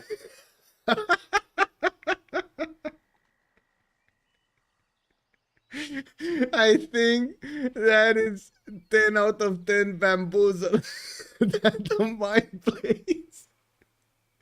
Oh my God, man. Man, this scout didn't know where to go. Yeah, the pace. Wow, wow, wow. Spring, man, Spring. He does have his Eagle Warrior back. He could definitely try to move on the Iron and get couple it with the Warrior. He's still on 3 cities, and from what I do see, next turn he's gonna be safe. Liege will need to actually shift. Oh my god, he's gonna try to click. So Liege is gonna try to click on it, and then Sprig is gonna try to shift enter. He already has his shift. No, yeah, there we go. It's too late. It's too late. It's too late to apologize. Liege literally could have sat on his hands. I know, exactly, big man. He could have just sat there. Anyway, I mean, you know, it is what it is. Sometimes you click fast, you don't get what you want. Let's actually take a look at Bumpy here, because we didn't take a look at him. We do have him with Bradford on the coast. He's gonna get that harbor over there between the crab tiles. We do have him with a trader coming up in 2 turns from that city center, and I do see London is full of stones. Oh my god, man! When this guy actually moves on the street, you can actually hear ting ting ting ting ting. We got London getting another settler in 5, and I do see he actually has multiple rivers to go for. I'm pretty sure he's still gonna want to go coastal more than anything, but from what I do see in the southeast, is he gonna go aluminium here or something else? Anyway, we do have him also benefiting from an iron in the second ring, while his horse is going to be second ring also. I do notice Sumeria at the moment is just going to get his workers to bully Hansa, and in the meantime getting his monuments out, not really making an army, which is kind of, you know, normal for this time. We're barely 10-21. I do notice this scout actually gave up on trying to catch that settler after all of the bamboozling that happened here. It seems like, yeah, this Canadian scout doesn't know where to go anymore. He's just gonna try to figure out what is up in other areas. He could just try to sit on the maze for a few turns, to be honest, like 1 or 2 turns, to just, you know, put more salt on the wound on the settler of Spring. Just keep him from settling a good one.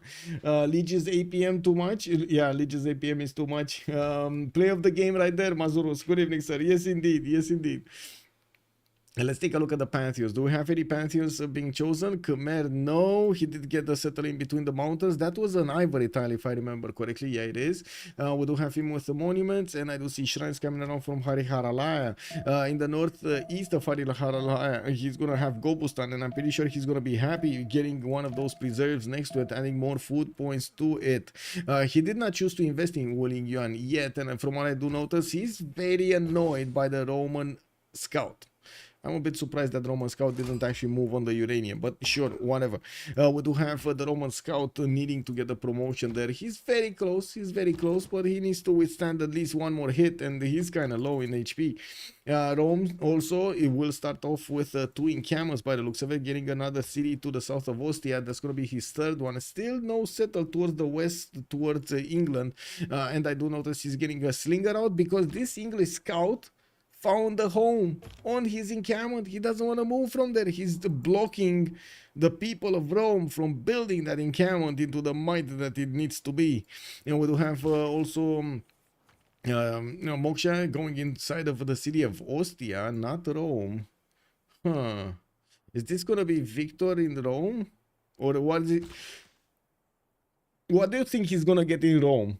Can someone explain how he did not get the settler stone? Overdose, hello there, sir. Yes, I can explain. So we did have the scout over here on the horse and the settler over here on the 2-1. At the beginning of the turn, Khmer wanted to move in front of that settler, and one of the tiles in front of that settler would have been the 1-3. What he did, instead of actually clicking the settler to go on the 2-1, he shift entered on the 1-3 and lost its movement, so he couldn't do anything.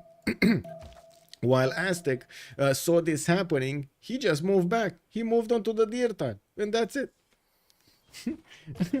Yeah, Cambodia pre-move when he didn't need to. Exactly, he pre-moved when he didn't need to. I don't know why exactly he actually went on the 1-3. I gotta say, I don't understand why he went on the 1-3. Because I guess he could have actually jumped around it, right? I don't think he had vision over this. Let me take a look. I don't think he actually had vision over what was behind the 1-3.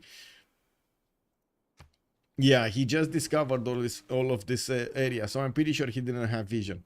Mount Kilimanjaro just got settled by Earth Goddess Trinda here on India Chandragupta, getting his cities much closer to English Pompey. We do have also Vilnius over here in between them, and I do notice Pana is starting to get the builders out. Just see if he did finish his holy site in the other cities, not in the capital. He did finish? Wait a second, no, this is a holy site. Is this from Panna, right? Yeah, he did buy a 3-ring tile before he actually settled the city of Madurai. Got Earth Goddess to give him quite a bit of extra faith and working on his shrines just about now. Now we'll see how he's gonna do with the defense and or offense against England here. Since Delhi, I'm pretty sure is gonna be connected to the capital with a trader. We'll see how the units are actually gonna pass through Mount Kilimanjaro here. England, Age of Steam, Pompey. Yeah, Age of Steam Pompey did manage to get his God of the Sea. He has 2 reef fish that will need improvements here. Gonna get his monuments out. Has a +4 campus there. Did also settle towards Giant Causeway and got a bit of culture going from that tile. Extra from the Wonder. I do have to say the Wonder also gives him a +3 when attacking. Just when attacking, not when getting attacked. So that definitely limits the power spike that he can get from there. In the north, it does seem like Khmer is just, you know, following around the biggest pathways here, trying to actually get around this. I do notice there is a hut here that has never been picked up by Aztec, which kind of surprises me because last I've seen he had a scout here.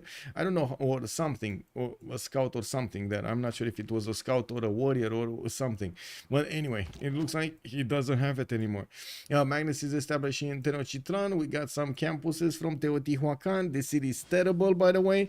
If he doesn't get something like out of the sea or starts to buy out some stone tiles or the 1-3 over there to the east side or even the sheep to the west, that's just gonna be terrible land. He did get pastures though, so I would imagine he actually switched the horse in the capital city of from the capital city to the city of Teotihuacan to give him a 2-2 tile to work.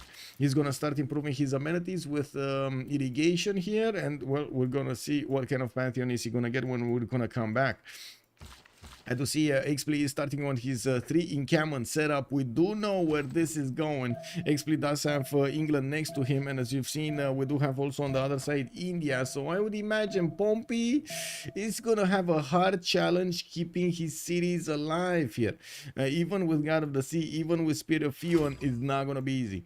Xanadu is gonna get Moksha in the capital. I would imagine Pingala is gonna be next. We do have him improving already in one of his 3 of his horse tiles, and working on getting his encampments down and ready to go. He's also gonna get his Ordus, his replacement stable in these encampments, which is gonna be very, very good. Can you show the yields? Yes, sir. Cordas here, and good evening, sir, and welcome. Also, I think I actually don't have my chat in order here. Whoa. Why don't I have notifications? Thank you so much, the ages, much appreciated, sir, for the gifted sub on YouTube. 2 gifted subs on YouTube. Yay! Thank you, sir. Thank you. Also, Alexi, good evening, sir, and welcome. GG Liege, 3 versus 1. Yes. What can I say, man? I guess, wait.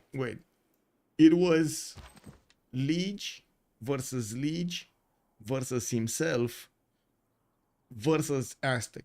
Alright? That's the 3 versus 1. Liege with Liege, and with Liege against Aztec. Liege, unfortunately, was too much for Liege. That's what I'm saying. Right? And whoa. We do have, wait a second. Muzrat is showing 100 biddies in the chat on the Twitch. Thank you so much, sir. Much appreciated. We do have initiation rites chosen by Khmer. He's gonna upgrade his horse tile soon. We do have him getting his shrines out, and I do notice he's making 3 great prophet points for Simon Peter. That's gonna be the first religion of the game now. He did manage to take out that scout of Rome from the west side that did actually cross the river, but too late actually. The uranium tile was, yeah, I mean, it slowed him down quite a bit there. Taking a look at Age of, we did see Chandragupta, we did see the other Age of Empire, the other Victoria here is gonna get Goddess of Tides for the extra culture on these coastal resources. He already has 3 improved, and I do notice he's also getting more harbors from Manchester, a 0 adjacency one. I was thinking he's probably gonna put Manchester like this, but unfortunately, well, as you can see, no adjacency harbor. We do have him with the Pingala establishing in the capital. We've seen this strategy before on coastal civs to get those extra science points that he needs to actually fend off attacks from his opponents. I really need to figure out how can I get notifications here from also YouTube, because I didn't hear anything, man. Oh my god. Oh well. Whoa. This, let me double check something. Okay, should be fine. My chat is back in order. Okay, now Rome did go for God of War and Plunder. He did actually finish his first encampment. Next turn he's gonna finish his second one, and Lugdunum is working on his third. He did improve a few of his tiles. No horses yet. I think he did settle on horses, right? This was the one that settled on horses. Let me double check that. Yes, he does have 8 horses, and I'm pretty sure he is getting it from his capital city there. Political philosophy also coming up in 2 quite quickly. That's gonna be well before the ancient era is gonna switch into the classical one. We do have also, we did actually check out, right, God of the Forge. Whoa, Mongolia, God of the Forge, getting encampment training projects from the beginning. He wants to deny his opponent generals here, and I gotta say, this is a beautiful highway. If there was a highway towards an opponent, this would be it. This is the most beautiful highway I have seen here. He's gonna need to get a trader though, and to connect Ulaanbaatar to Xanadu across.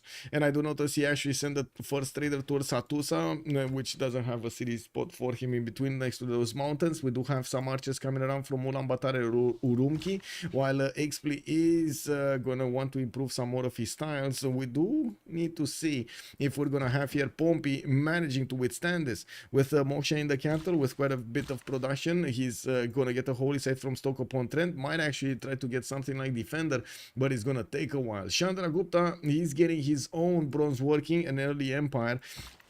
And I do see he also improved his horse style while he's working on his shrines. He doesn't yet have enough prophet points to actually get a religion. Recruit one of these prophets and actually establish a religion.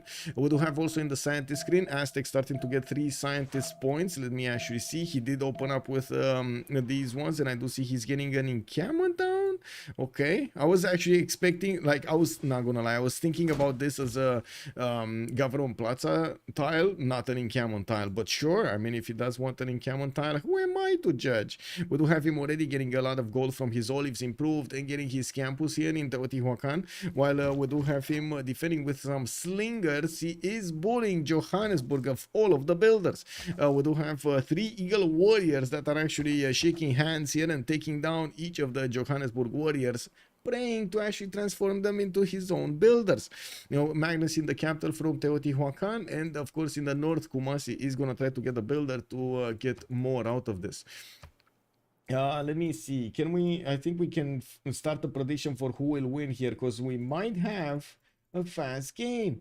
Let's see. We do have on one side Ulyss, on the other side Freritos, Stella, Vega, and submission period for 30 minutes. I'm not gonna put less. Let's actually go for 30 minutes. I'm gonna stop it. If we see it's going a bit too sideways, we're gonna stop it, and that's it. Anyway, now we do have Moksha also establishing in the capital city of Trinda here.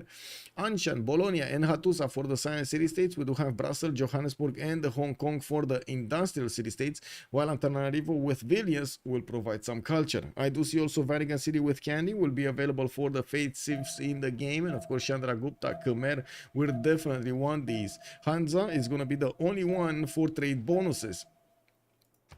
I do want to see what's going on here. So next turn encampment, the first encampment training project is going to finish for Mongolia, and he did manage to get some more of these in the build queues. I do see Xanadu is already working on another one. He has archers coming around from both Urumqi and Ulaanbaatar. He's probably working on horseback riding, so he wants to get these out before he's going to be able to get his horses out, and then he's just going to start ramping up production for those horses. We do have to see how he's actually going to try to improve the production in Urumqi here a little bit, because it does seem like he's only working with a sheep tile, actually 2 sheep tiles, a 3-1 and a 2-2. Or is he actually getting this in the capital or Urumqi? Where is this? This is Urumqi. Okay. So he's working 3 sheep tiles here. We do have also to the north initiation rights Khmer that is getting his army of builders out. Did finish his holy site. Still did not get a religion. We don't have a religion. Khmer is very close to getting one. It's 1 turn from actually getting enough points and recruiting one of those prophets. No pantheon yet on Aztec. We do have Sumeria getting Lady of the Reeds and Marshes. Oh, this is beautiful. Look at this Temenangi in Uruk with Liang in the capital there. He has his builders coming around, also putting down commercials here. Very nice, very nice. This is beautiful. Why not free sim Rome, free map? This Rome is too close, yeah. So many triple encampment setups. I was expecting Malm though to settle more on the west side. I don't know why he did not settle more on the west side. It would have been so much easier. Maybe the block, maybe there was a block from the scouts of his opponents of England, maybe. Yeah, that might have happened. I don't know. I guess we need to ask them after the game.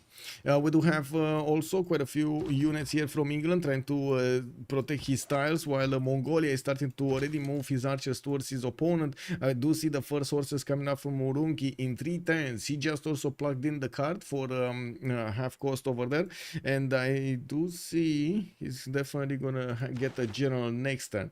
I think the question here is how many generals is he gonna want to get. He's definitely denying the generals from Pompey, and he's definitely denying also on the other side Kila as generals, which are gonna be extremely useful. Malm is gonna need to get a project out soon here if he actually wants the general. I know he has like 6.9 points. Actually, he has God of War and Plunder, right? So he should get this passively anyway, whatever happens, since there isn't that much competition on these great general points. It shouldn't be that big of a problem. Still Moksha in the city of Ostia, not in the capital, and I do see the government plaza is being built from the capital. This is a bit confusing. Okay, chat, you gotta tell me, so I don't actually need to wait for the information. Why is Malm not putting a governor in Rome? Why? What do you think he's actually gonna put in Rome here?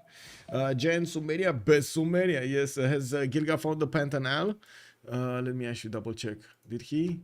No, he did not find it.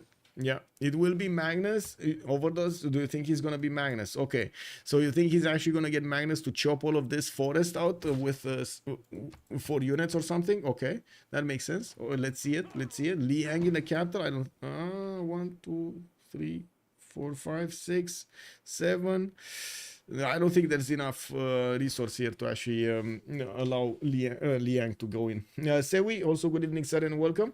How do I pronounce, by the way, your name? Is it Sewi or is it Sevi? Magnus or Victor or Spy from Plaza? I was thinking Victor initially, because yeah, you know, that extra promotion is going to be quite useful. Although at the same time I was thinking Mam is going to be a bit more aggressive here. Maybe they are worried about the gold generation or something. Anyway, we just jumped into the classical era, so that means the players were actually going to get their golden age options right now on the table. We're going to need to see what are they going to choose to actually get them going for the next era. Oh my god, man, there's no defense here. There's literally no defense here. What is Pompey gonna do? He has already berserker archers from Mongolia, enraged by the power of the ooze, going against Portsmouth. And you see, the English troops have not drank the ooze. They do not understand each other with the Mongolian ones. They don't know what's going on here. Oh my god, is he even gonna go? Oh my god, he's even gonna go Giant Causeway. This is even worse. He's gonna get Giant Causeway and beat him with the Giant Causeway bonus that's right next to England and not next to Mongolia. Is that what's gonna happen? Also, whatever you feel comfortable, I'm not saying it that way. Okay, thank you, sir, thank you. Rome shouldn't worry about the gold. Aztec and Gilga Pro should take care of it. No golden age for Mongolia. Wait, he actually didn't get a golden age? Kick W, man. Normal Age Mongolia. No, XP. Where did you go, man? Where? Oh my God, man. I mean, there's only one chance and one chance only, right? Take out England. There's no coming back of this. Hurricane can save England. We'll see. It might be the demise or the savior. We'll see. Trinda, Monumentality Golden Age. He does have 3 cities with the encampment training project coming up in 2 from Pana. He does also have multiple builders that can help out with the chops.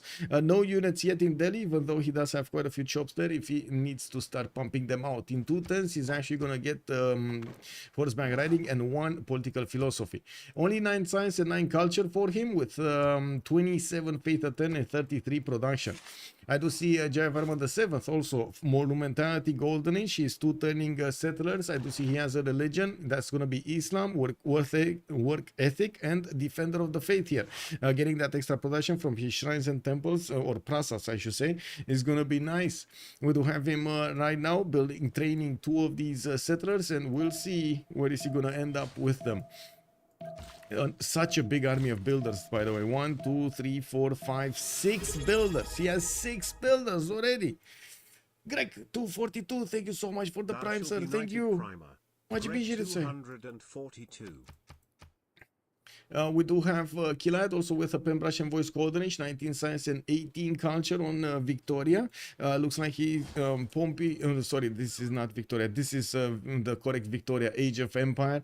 He's getting a holy site in Liverpool. I do see he also doesn't have units. Nor does actually Malm have units next to him. Malm is gonna actually get 4th and 5th city out quickly. 2 holy sites coming out from Kilad. This is a bit surprising to see the second one. Usually you would see a campus here and a single holy site for him to benefit from. I do see the volcano on the west side did actually start to explode. Getting excited there that there might be some action happening. And yes, I do see the lighthouse is going to finish next turn in both London and Bradford. Moving forward, we got Montezuma, Pembrush and Voice Golden Age on Monty with 4 cities. He got his general, and by the looks of it, we do have him. The only one is the only one actually right now. No, Mam did get a general also, right? Mam also got a general. Joined the round table. Yes, he also got a general. And I did hear a notification. Maestros, thank you so much for the follow, sir. Much appreciated, sir. Thank you, thank you. Let me actually get my screens back together again. Okay, there we go. There we go. Gilgamesh, Pembrush and Voice Golden Age, 23. Oh, by the way, sorry. Montezuma, 22 science and 28 culture. We do have him getting a 5th city out on the western side, and I do see he's getting another settler from Chalco. He's also trying to get Ancestral Hall here, and oh my God, Benjamin Flora, thank you so much. Mulțumesc, domnule. Încă one more gifted membership on YouTube. Unbelievable. Oh my God, thank you so much. This month has been incredible on YouTube. That I wanted to check if the notifications work. Oh yeah, I mean I don't know how to make them work on the stream. I'm gonna need to take a look. How do I need to do that for it to actually work? Was the governor of Chandra to be so low on culture? Over. Good evening, sir. Governor Chandra Gupta. That's gonna be Moksha. He actually has Moksha. But he just got a promotion. He didn't have the promotion on him. That's why. Looking at his religion, his choral music with Shrines and Temples provide him the culture, and tithe is going to give him the extra gold. I do see he got his government plaza in the city of Madurai here, not in the capital. He wanted to get the encampment there, and he started to build, improve, and chop quite a few of his tiles here with the builders he's getting with the monumentality. We do have the horses already next to the capital city of England. Some of his the Mongolian units did actually get that giant causeway bonus with the extra +3, especially that archer and the warrior. We do need to see the army of archers also making their way there, but it looks like at least one unit will fall next turn. And looking at that, I do want to point something out. England did first of all manage to actually get a general. That's going to be Burica. He chopped the general out. This is amazing, by the way. This might actually save him. The biggest issue is, first of all, spearmen don't take bonuses from generals. They don't take orders, right? And second of all, he's gonna have a problem with the iron. Looking at the era score here, we do have Pompey with 7 iron here, barely 7 iron in the bank. He did upgrade another swordsman, and I do notice, of course, the archers will need to move forward here. Let's actually see what's gonna happen. What is gonna happen here with oh no, he didn't. Oh no, he didn't. Now he's gonna start to get shot from all over the place. Pew pew pew. Yeah. Boom, that's one unit down. Mongolia just going behind the enemy lines here, going for that Gavron Plaza. There's another swordsman coming out from Plymouth that will probably shift enter on it and protect it. And of course, we do have the archers and more horses coming around here from Expley. This is Keshek waiting room. In the north, Aztec did manage to get quite a few builders from Johannesburg, and now it's putting it under siege to get it taken down. I do have to mention he already got a city-state, so he can't get another one. Just saying, you know, this Johannesburg city is gonna need to be taken down. Woo! You know what I mean? Crodelu, can you show the generals? Yes, sir. Looking at the generals, we do have Shunsu on Aztec. Rome did pick up a Trung Track, Burica on Pompey, and I do see Hannibal Barca on Mongolia. That is very surprising that India, for example, did not get one. He didn't care of one. He should have, but he didn't, basically. He should have, but he didn't. It is what it is. They did force, or I should say, they did focus as much as possible on getting Expley with the attack maneuver against, with the attack vector on England here. And as you can see, he does manage to have quite a few units. I would imagine he's also going to cross the river right about now. Yeah, there we go. He's crossing the river to try to get into the borders and just move around these English swordsmen with the archers coming up from behind that are going to keep eating away the bonus points of health of these English swordsmen and his spearmen. Well, this is gonna be tougher and tougher for Expley to fend for Pompey to fend off attacks. We do have Mongolia with the ability to pillage a trader, and he's not clicking the button. Expley, click the button, sir. It is a magical button. There we go. 50 gold acquired. He pressed the button. That's like, you know, hitting tilt on how's that game called? You know that game called the game with the balls that you throw the balls, pinball? Is it pinball? And you hit tilt at some point because you actually got to nail that little ball in the little corner somewhere, and it's like, woo, the machine just goes crazy. Oh my god, I should actually at some point get one of those home. Not gonna lie, that was fun when I was little. There's a Joe right there. Good evening, sir. Take Joe Berg for England Aztec if he can send unit there. Yeah, that would be amazing, but that's not gonna happen, is it? Yeah, not gonna happen. We do need to see if the upcoming horses here are actually gonna start taking down swordsmen, or what are they gonna do. We do have Expley's archers also needing to move on the hills so they can keep shooting at these English swordsmen, and whenever they're gonna move, they're gonna be I would say defenseless. They can't actually promote, while Mongolia definitely needs to deploy more units here. We do have Pompey trying to also get his religion from Stoke-upon-Trent. I think we didn't actually take a look on some of them, right? So we did take a look at Sprig, Penbrush and Voice. We do have Gilgamesh with Penbrush and Voice as well, 25 science, 21 culture, 2 turning hanging gardens in the city of Uruk. And I just remembered, like, do you remember, did you guys see Rings of Power? Uruk was actually the orcs. That's how the orcs call themselves. Whoa, does that have any relation with Sumeria here? The game we played when we didn't have internet. Exactly, pinball, exactly. The game we played when we didn't have internet. The ones that we were going actually to a big hall that had like a pool and bowling and these little games on like joysticks and stuff like that. These are not ordinary orcs. These are Uruk. I don't know what Uruk-hai is, but I guess a crossbred orc and elves. Oh, I see. That's where it's coming from. Fradislav, also good evening, sir, and welcome. The OG orcs were smaller. Wait. So you're meaning to tell me that a little tiny orc got to meet with a very, very high tall orc and somehow made something in between? Okay. We are not orcs, we are Uruk. I see, then you think, I see. Well, the city of Portsmouth is already put under siege, and by the looks of it, we do have Mongolia trying to get as many units around this as possible. Also, we'll have some archers to do the initial damage. I'm pretty sure the spearmen, for example, would be an easy pickings. It is quite susceptible to attacks from these archers. It is dangerous, danger time. Now, we do have also the archers starting to get positioned to all hit one single unit, and you do see a swordsman has been taken down. Portsmouth is in danger. We did have also the Government Plaza place being kept by the horses. Beautiful by XSplit to actually cut off the reinforcements here. You do notice the English swordsman cannot pass through the horses of Mongolia. I do have to say the general here does have a bit of an issue. Whoa, that was hard. Now, one of the horses of Mongolia did die, but not before. It did quite a bit of damage there. Or it withstood quite a bit of damage. And another, wow, and another unit dies here.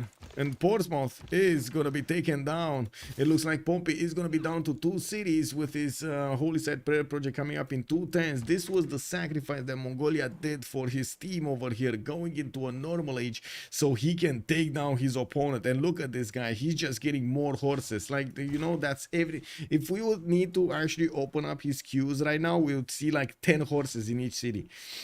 England kind of dead. Yeah, he's kind of dead here. We do need to take a look at Rome, and what is he doing? We got 2, 4, 5 cities. I do see Malm is gonna start improving his iron. We got more settlers coming around, an army of builders, Pingala going in Lugdunum. He does have Magnus established in the capital, just like Chad said, and I do see the traders are starting to actually connect to the capital as well.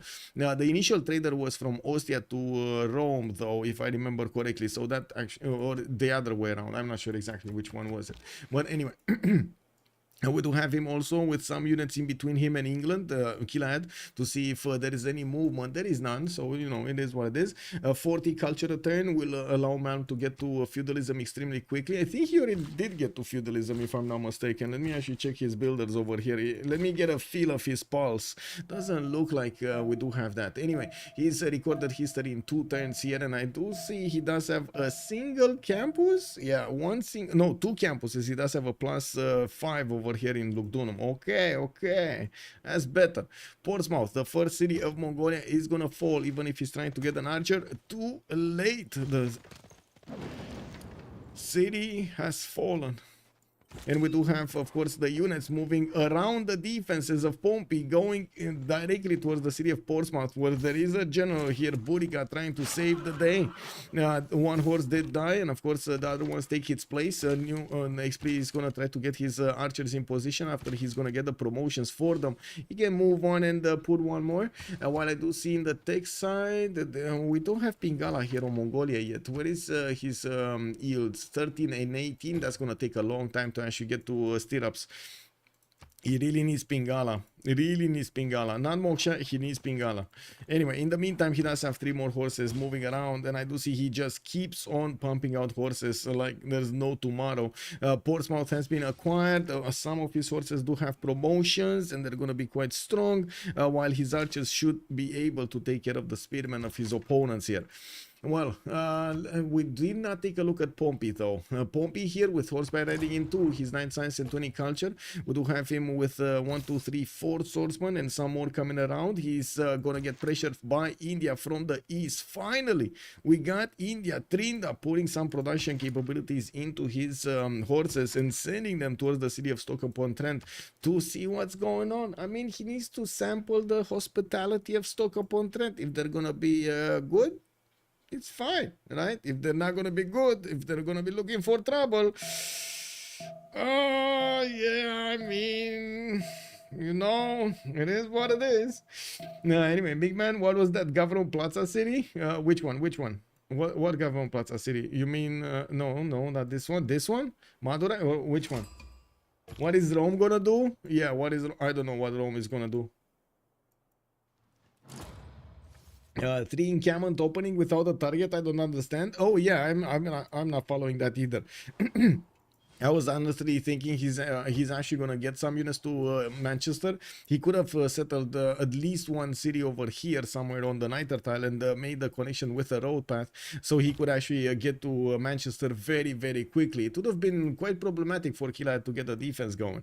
While I do notice Mongolia is also gonna need to get his general across. He is starting to get the promotions on his archers, and it does have another wave of horses coming around. I would imagine these horses would be much better if they cross the river already and try to actually hit from the south the English cities, maybe even take down his encampment. Now, why is he bringing them here? I'm not sure. It might have been just a waypoint, you know, sometimes, because the brain just works how it works. You're gonna try to set mentally some waypoints, and you make it easier for your brain to actually know where it should go and what it should click without thinking about it. You just click in the previous tiles, even though I'm pretty sure it would have been just much better if it just moved around this. Anyway, we do have from the east side here, Trinda will probably want to get to move in last second, while Stoke-upon-Trent still has at least two chops. I do see he's working on his swordsman. We don't have a general on Trinidad. That is going to make it harder, but at the same time, neither does England have two generals. He's going to have in Stoke-upon-Trent a religion, holy waters with warrior monks, and well, I guess we'll see if he has some faith going for this. Only 5 faith a turn? Okay, he probably can buy like one warrior monk this game or something. Anyway. Yeah, we do have England here getting hit. This should be dead though. This horse should be dead. He needs to move away from there. Otherwise, that's gonna be taken down and with a vengeance. Okay, he's not moving away. He's moving further in. Okay. Well, the horses of Tinda did move across, and I do notice they're gonna have an attack solution on one of the swordsmen. Since it is in marsh tiles, this is gonna make it quite easy for the Indian troops to attack into it. We do have also some weak units like archers that are not actually in the city center. They're gonna be susceptible to attacks from those horses. And finally, actually, Exfleet does cross the river towards the south and will get an attack going from the south of Plymouth. We do have also the archers starting to get into firing solutions here. I'm pretty sure the spearmen can how to say how do you call it? Won't create uncomfort. I don't know how to say it actually. You won't create some discomfort over here for them. Yeah, that's what it is. England just bought an archer. Where? He bought an archer? Where? Are you sure? Distoria, bonsoir monsieur, bienvenue. I hope the guy that takes Stoke-upon-Trent sent missionary to Chandra. Yeah, exactly. Let's actually see if Chandra Gupta gonna do the thing here. I don't think so though. I don't think so.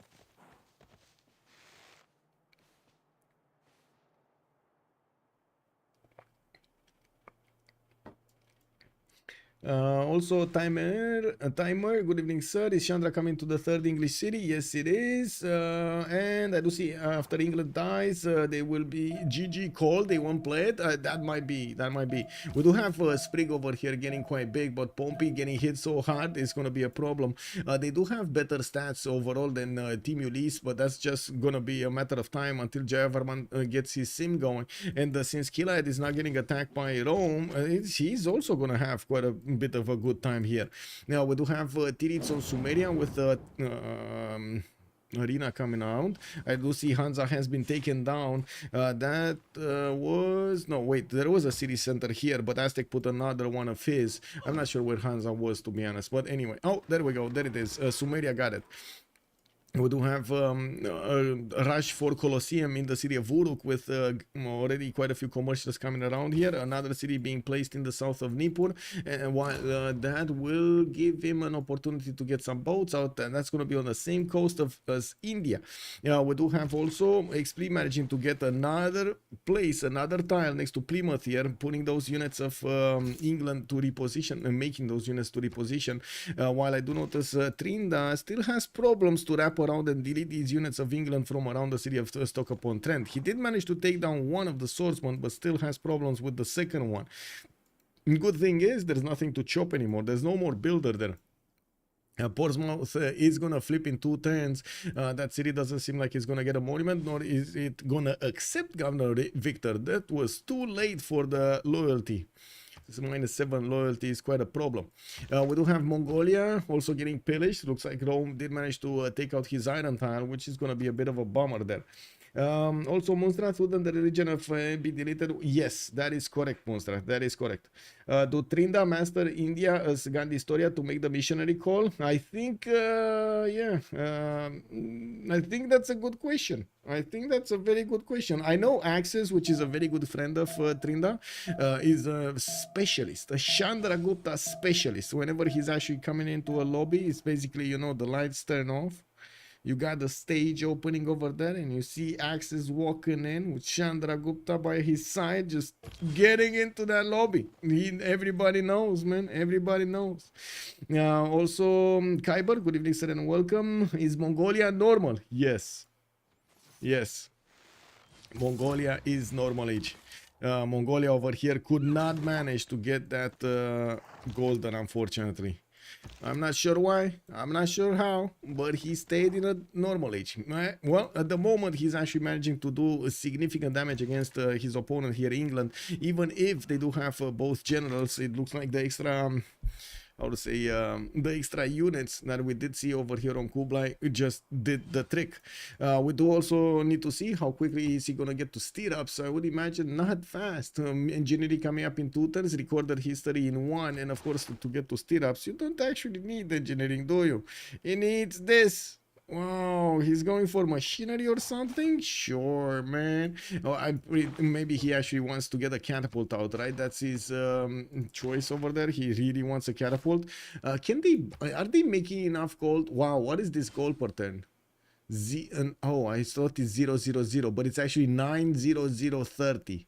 So this is basically, you know, the year 90,030 BC. Yeah. Goober Dragon, hello there, sir. Also, Chololo, good evening, sir. Can England escape with a city settle? Whoa, Vega City actually got picked up here by Kilad.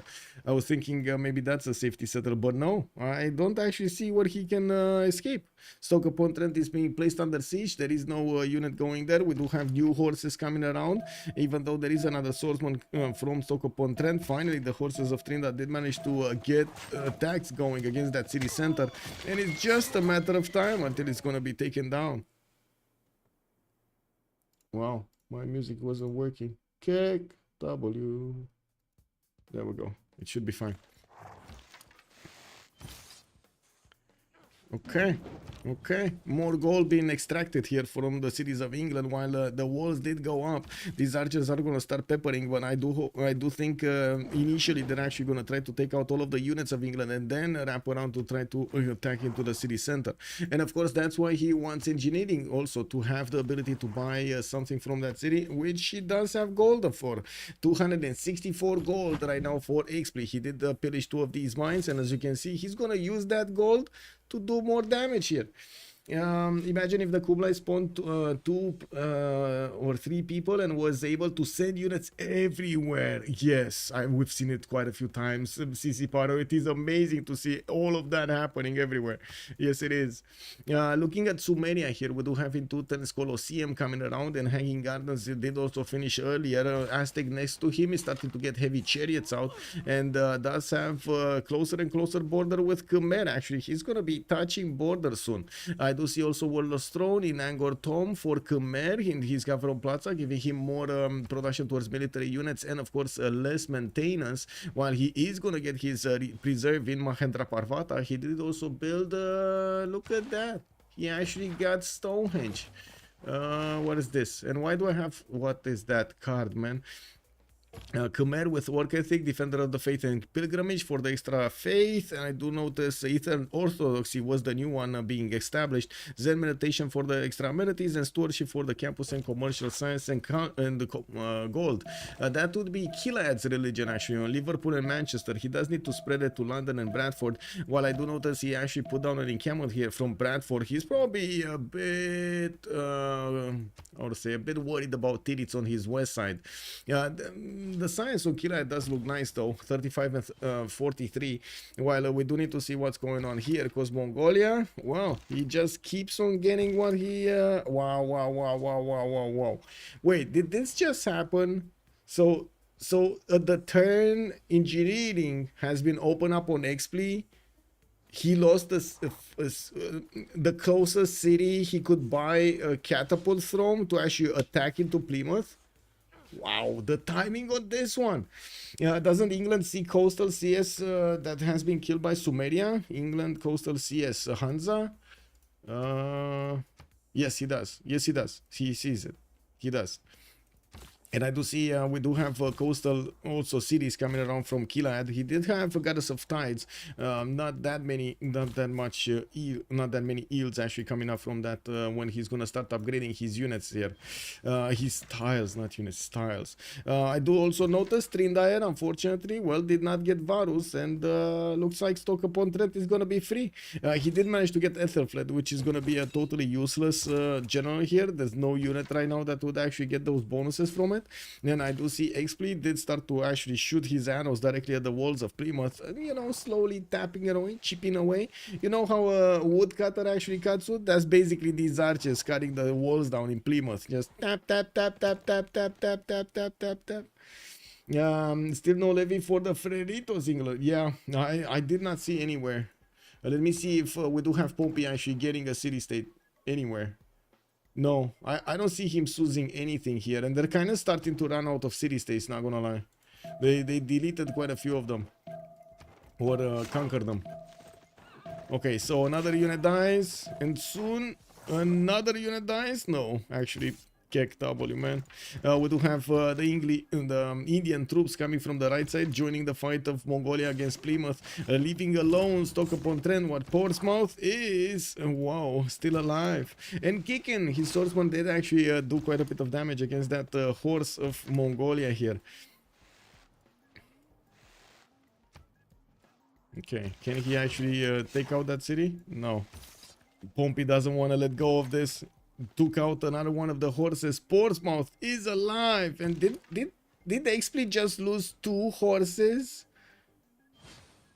when attacking 3 horses? What are his horses? What are we talking that he just gets horses? Man, this guy, look at this. He stopped building army for like 4 turns. No more army on the front line. No reinforcements. Where reinforcements? There's nothing.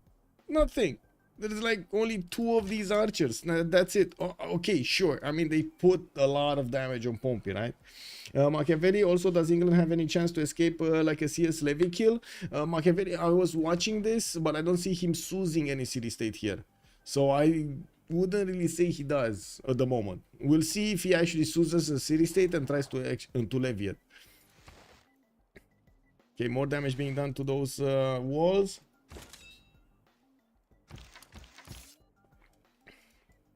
We'll see how smart these Free City swordsmen are.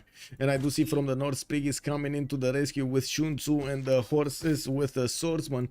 He's also going to get pressured here by Khmer from the left side, which doesn't have a general but is working on it. Getting his Warlord's Throne in Aztec's Cavron Plaza. We did actually have him go for Ancestral Hall. He got a builder whenever he put a new city and more production towards city centers. We are well into the halfway point of this era, with also Sumerian theater squares coming around, and of course him benefiting from the bonuses of extra happiness here in his cities. That's going to be amazing for him to keep on simming here. He does already have 49 science with 62 culture, and you do see Team Ulyss, I don't know, it's struggling. It's struggling majorly struggling here. Liege is 18 science with 29 culture. Thinking of him going for Knights there, that just feels like a dream, no? That kind of feels like a dream here. 2, 4, 6, 7 cities, getting Prasads, getting his builders out. It just seems like Aztec was on top of this. We do have Sprig also getting a few more commercials, and of course using Magnus for the extra trade routes. He does have the first heavy chariots in Swexlotra, and getting stirrups next turn with Divine Writing 3. I was expecting him to actually get a few more of these heavy chariots before he would actually get stirrups. He should be having enough culture to actually get to his mercenaries very, very quickly. In the south, I do see him also passing Giant Causeway towards the city of Portsmouth, which I gotta say he could actually liberate if he gets close up and personal with it, and of course does the damage necessary. We do need to see if that city is gonna rebel, or you know, we're gonna have it being kept. Well, horses coming around. What's the tech? What's the tech? What's the tech? XP is going for currency. Civil service coming up in 2 for the extra +5 damage. While Tirits is getting mercenaries next turn. He's also getting mathematics next turn. Now we do just have him, you know, simming around here. He doesn't actually have an opponent to go against unless you take into account Kilad on the right side, which at the moment I don't see him attracted to England at all. We did have also Rome managing to pick up Timur alongside the Trung Truck in his city centers. He's getting more builders with feudalism, and guess what, he also built the pyramids in the city of Aquileia. We do have some more baths in Arpinum and Ostia, and I do notice Lugdunum is gonna get so to say a builder coming up in 3 turns there. Again, the baths. What's going on here? And what is his swordsman doing on the coast? Well, that's gonna get a promotion, and that's gonna be fine. Yeah. Stoke-upon-Trent also taking damage from Trebuchet here from India. We do have more horses coming around here from Trindair. While he did try to get more cities out, he's still on far, and I do notice he doesn't actually have that many units to go against that city center. He lost all of them next to Plymouth. Incredible. So many horses died between Plymouth and Stoke-upon-Trent. Now we do have the new horses of also Mongolia starting to move towards his opponent here. Looks like Portsmouth is rebelling extremely quickly, barely getting that monument out. And let's see. This is what I want to see. Did we have Sprig actually? No. He did not actually discover stirrups. He moved away. He wants to get more heavy chariots. This might be a very good moment for him. If he does manage to chop like 7 of them, upgrade them, this is going to be way too early for Giant Farman to get a strong unit out, right? Giant Farman is only on apprenticeship, civil service. It's going to be extremely tough. And we're gold. We're gold. They're relying on Trindas, Chandra Gupta to get the gold, and Kila adds 30 gold a turn there. We're gold. That's the problem. Hansa is going to get a galley to try to fend off attacks from Kilad's units, and I do notice there is a Guptan galley also coming close to Hansa. That is a 26 defense strength city. These galleys should not have enough damage to take it down, especially if he gets his own unit in there, like a classical unit or something. Maestros also golden when? Golden is in 9 turns, and we're gonna keep on watching when we're closer, like 3 turns 2 or something, 4 turns 2, to see the golden age points, the era score points. Also Nico 19M, good evening sir and welcome. Maybe Pompey will escape via the sea. Is going for shipbuilding. So you think he's gonna go in the Morecambe Bay and actually get a settler there? Oh yeah, it might happen. Let's see. I do also notice Pompey is holding strong to the city of Stoke-upon-Trent, even if it's getting hit. The Trebuchet is getting hit back by the swordsman. They don't do enough damage to take it down though, and that city center is going to lose its walls next turn. I'm pretty sure Trinda is just going to keep on attacking into it. Another swordsman has been taken down from Plymouth, but at the cost of one of his. I do notice this one, for example, can cross the hill and attack the swordsman from it using that height of advantage. We do have a catapult that will also need to move last second of the turn here on that peninsula to start hitting the city of Plymouth, which is going to go down in 2 shots. With it looks like also Aztec is about to get clear of Giant Causeway and the forest, and will have the opportunity to go and do something here to Mongolia's troops. While in the cities of Khmer, we did have him build a line between Mahendra Parvata and Hariharalaya. He did get his preserve built in Mahendra Parvata, but where production, where food? We do have him with a general, and I do notice Sprig did chop one of his heavy chariots. I do see he's getting another one. He has 4 of them at the moment, with the general deployed to the south. That's not actually going to help him here. I'm a bit surprised about this choice, although I you know, it is what it is. It is what it is. Pompey said help me. He needed to help him, right? Only when embarking from the coast though? Yes. So for example, if there is a settler here and there is a unit here, he could just take that take the settler, but not in the water. Like he cannot take it from the fish to the fish. They should purchase him the settler in the galley, because an embarking enemy unit can capture the settler. Yeah. only and last change. Well, let's actually see if they will invest so much gold. Good thing is, Freritos de la Vega do have enough gold per turn. 29, 46, 20, and 8. While on the other side, where is the gold? We're talking minus 29 gold, plus 28 of it over here. So they're making a total of 21 gold per turn in the team. A total of 21 gold. And there we go. The horse just died. That was easy to predict. Okay. Click, Trinda, click. Like there's no tomorrow. No, he actually moved away with the trebuchet. Anyway, now we do have the catapult that did manage to get the first shot on Plymouth, and I'm pretty sure Mongolia does need to get stronger units here, because otherwise he's just gonna lose the last ones he can do damage with. We do have a single horse coming in, and this is a hill, so he cannot shoot above it. He actually needs to move on this 3-1 to get a second shot on Plymouth with that catapult. Well, in ideal scenario, if he just if he's allowed to keep on shooting the city of Plymouth, this catapult should do enough damage even against the garrison, not only the fortification health. With another 4 horses coming up from the main cities of Mongolia. We do need to see when he's gonna get his stirrups. That's gonna be, we don't know. That's what's the answer. 7 turns machinery. Why is he called machinery? Oh, why no stirrups, my friend? Oh well, it is what it is. Settlers coming around here from Liege, taking a look at his faith per turn. He's on 97 faith per turn, but also on 139 production, while next to him Sprig does double the science. Not really double the culture, but a lot more culture, a lot more gold, has more production, 149, but doesn't have the extra faith to couple it up. The food though is incredible, 123 versus Legion's 73 here, so definitely a lot more population will be generated in Aztec territory, giving him quite a bit of an advantage. There are some units coming out from Khmer, and I'm curious if he wants to block the choke or actually go and attack his opponent here, Sprig.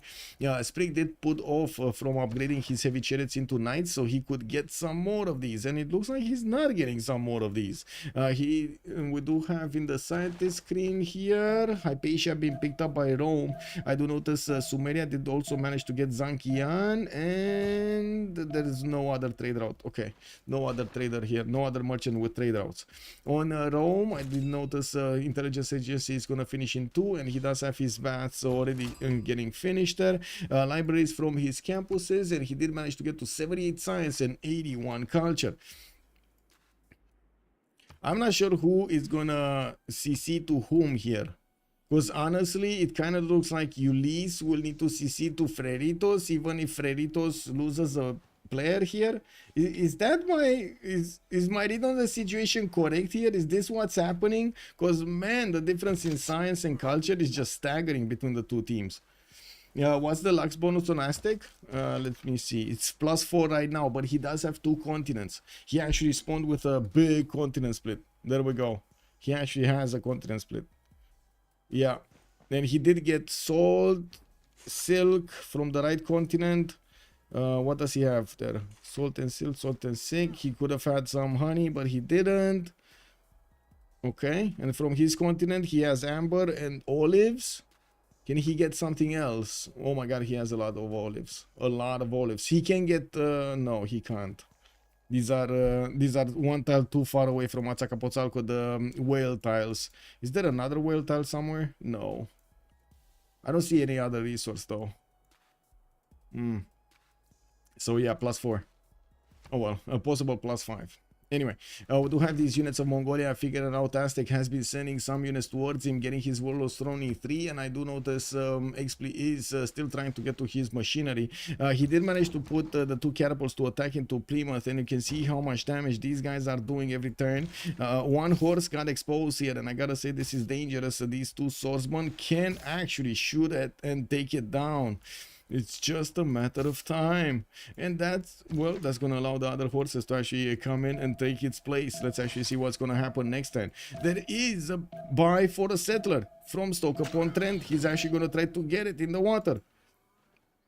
Wait, who was that horse from? Was that an Indian horse in Plymouth? I didn't see, but it died on the wheat tile. Kick W, man. Anyway.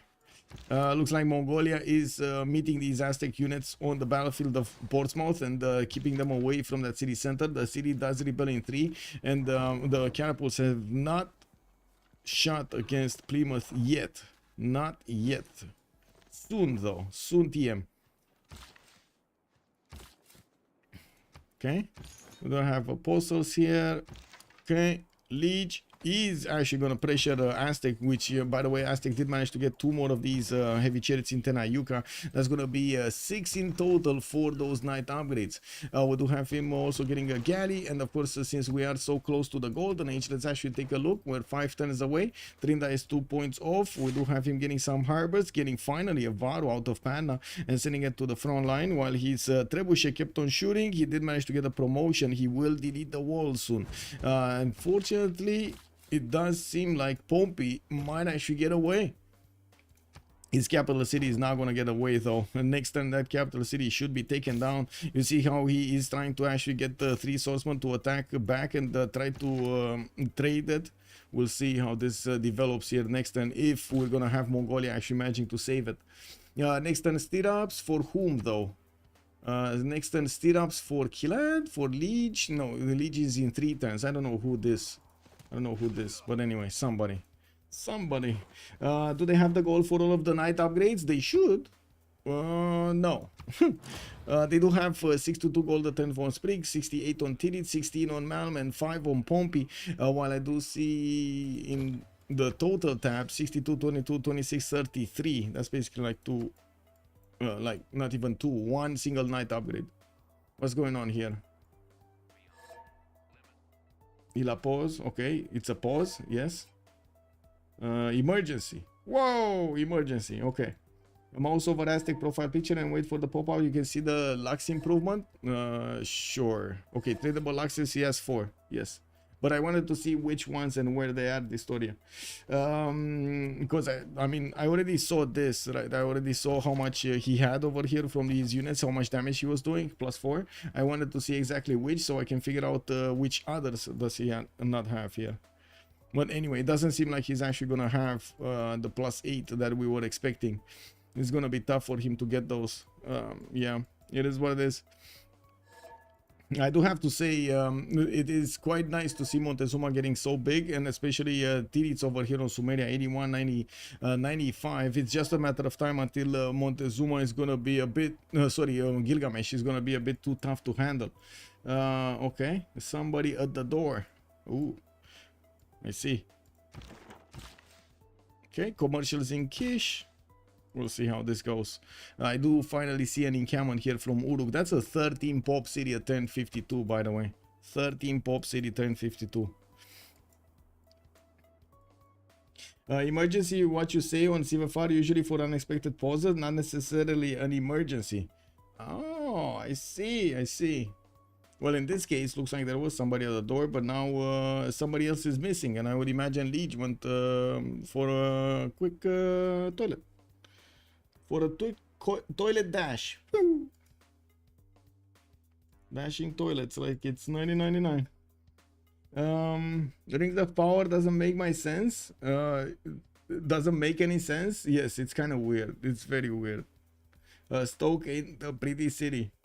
Yeah, it's not. I don't know, I like the whole storyline does seem quite convoluted, but at the same time, so did the Lord of the Rings initially, until we actually got to see the story and so on and so forth. Peo, good evening, sir, and welcome. Maestro, how many Luxes? 4 Luxes on Aztec, sir. 4 Luxes. Ulyss can go hard into Diplo victory and win that way. I don't think they're gonna have time. Like, it's only a matter of time until we're gonna see Aztec here upgrade his units, and he's definitely gonna have a lot better technology than his opponent. We're gonna need to see if Liege is gonna manage to match this. I do see Liege is going for his own stirrups in 3 turns, although he doesn't actually have units to upgrade from. Nor does he have gold. He's gonna need to either try to get GMC in the meantime, or try to get some chops going or something. Oh, T- now, okay. So next turn is probably going to be the turn that Plymouth is going to die. There is another horse there that could try to take it down. And I do see England can keep on peppering the swordsman with his archer units. And he has a level 2 and a level 1 that they do decent damage against this swordsman. And Tirits is coming in to try to help out the settler of England, get his safety settle going. We'll see when it's gonna manage to arrive there. I'm pretty sure Sprig is just gonna make way for that settler to keep on moving towards the north and get into the safety in between Sumeria and Aztec here. It's so this actually puts a time clock on the war here. XP does need to get this going very quickly, very quickly. Rings of Power is gonna be creative. That's due to not having enough lore in the first place to build upon. Didn't they have enough lore from the back day? I'm not sure. I didn't read the books from the beginning. I only know the Lord of the Rings books, not the other one. Or if there were any other ones. Were there no other ones? Oh, Leech paused again. Who's missing now? Oh, XP is not here. Oh my god, man, I could have gone to the toilet and back like 3 times now. Anyway, I'm gonna wait for the pause. In any case, it's fine. I see. So basically, let's simplify what's going on in the Rings of Power. Does anybody here have a problem if I do a few, like if I try to explain, do a synopsis to Rings of Power? Anybody here have a problem with that? Chat? No? Okay. I see a no on chat on Twitch. Let's see YouTube. Nothing saying on YouTube. And Plymouth has been taken down. He didn't even wait for the shots of the catapults. So basically, wait, it's based on the Silmarion's books, which were left unfinished. I see. Whoa! Pompey's swordsman was about to go down. Is left with a sliver of health.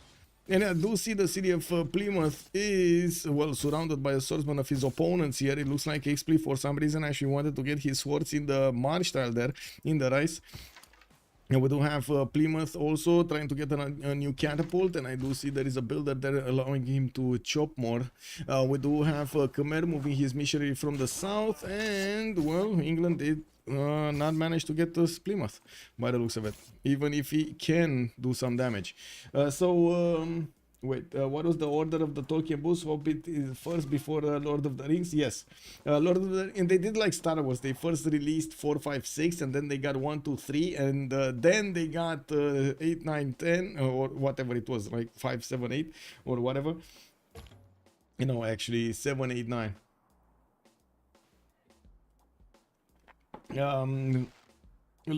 Yeah, they released it in Lord of the Rings plus the Hobbits afterwards. Hobbit was released afterwards. Yes, that is correct. That is correct. Quantum Timelines. Good evening, sir. So basically, what's going on in Rings of Power? In the first season, we had the lady general going out hunting for ghosts. Basically, she was trying to find the evil in the lands of Mordor over there, or whatever, Middle Earth, and she definitely found it. And then when she found it, she brought it home to the elves and told them he's a very good friend. And the elves got, oh my god, yes, such a good friend. And they make some rings together.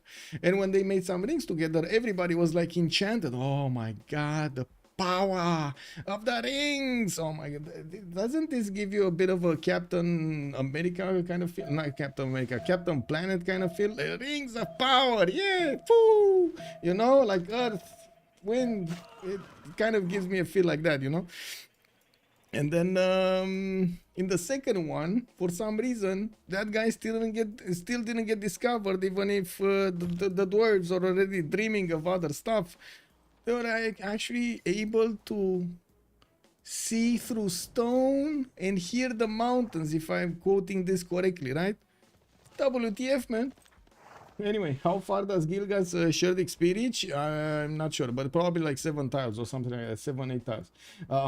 Yeah, Commander King, good evening, sir, and welcome. We do have England still trying to get that settler away. He's probably going to pass that war card of Tirits, while India is doing damage to the city of Stoke-upon-Trent. He cannot take it down quickly enough. We do have Mongolia moving in with his units towards the last remaining city of Stoke-upon-Trent here, while England will definitely have the opportunity to settle before, even if it is in between here, so he can try to get another one. While at the moment Aztec did not upgrade his units, we do have them trying to get more economy going, 65 and 70 gold. They're also focusing on getting their golden age up. Since we are 3 turns out from seeing this age finish, Trinidad is gonna get his golden. He's 3 points over. I do see Liege is 2 points over. Expley is gonna miss 2 points here. Kilad is 57-58 on Victoria, 1 point away from getting his golden. Sprig is 3 points off. We do have Tirit 70 out of 66. Malm is going to be well over 64-55, and Pompey going Dark Age. I do see also Malm is starting to get a welcoming committee here to the west of Rome with quite a few of these horses with a general and also knights available for him to keep on going against England. I do see knights coming out from England as well, but not that many. I do see 3 of them, and he needs to defend west and east at the same time. I would imagine east is going to be his preferred choice. Malm will probably need stronger units than these horses like coursers, and I do see he's going for military engineering at the moment in 2 turns. Let's see what's happening here. Aztec did put a spy on Khmer. Khmer is moving into the cities of Sprig. Sprig does not want to upgrade his units. You can see how he's trying to I'll say delay this. So many turns he's trying to delay this, just protecting his tiles over here from the nasty Khmerian units, not allowing him to pillage. This is, by the way, this is basically their economy right here. They don't really have that much gold, right? Just now Kilad got some gold, 72, but like 3 turns ago they were negative, quite nasty. Okay, we do have India trying to get one of his horses around here. Sumeria is waiting with the war cart on across the river, while I do see the English settler is gonna need to keep on moving, and he did place down Sunderland. Now we do have Plymouth moving in his archers and his and his catapults to do the damage against the remaining units of England around Stoke-upon-Trent. There is still a trebuchet here that can do damage, and I still don't see India sending one Varu there. His only Varu is going into mountains, into Shurupak. Anyway, on Aztec cities, we do have 2, 4, 6, 8, 9 cities versus Khmer's 2, 4, 6, 7. I do notice Khmer is starting to run out of chops, but he is going to put another city here to the south of Kompong Svai. While I do also see Aztec is going to need to fight off these Khmerian horses as quickly as he can. Finally, the upgrades are going through. One knight will rule them all. Oh my god. Yeah, too much rings of power, man. And we got a GG. Wait, who GG? Any takers? Any takers? Any takers? Tipu Capitu, good evening, sir. Spoiler alert. Woo! Who GG? Who GG? Who won this and who GG? I'm not gonna click on the screen. Who GG? I will see Hemelik is saying Ulyss. Ulyss GG. They got enough. They had enough. Let's see. They did. Kilad says GG. He was the only one with 60 science, 66 science and 59 culture, while XP and Liege were barely hitting 40. Whoa! Let's actually take a look here. What's going on? Wait, I'm getting what is this? Noah something magic something. What? I don't know what this is.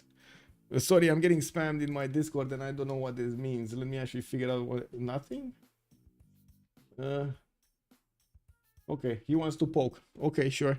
Let's actually take a quick hear on their side. I do have to mention we're in the CivFR Squadrons, so we're probably gonna hear a lot more French than we're gonna hear English.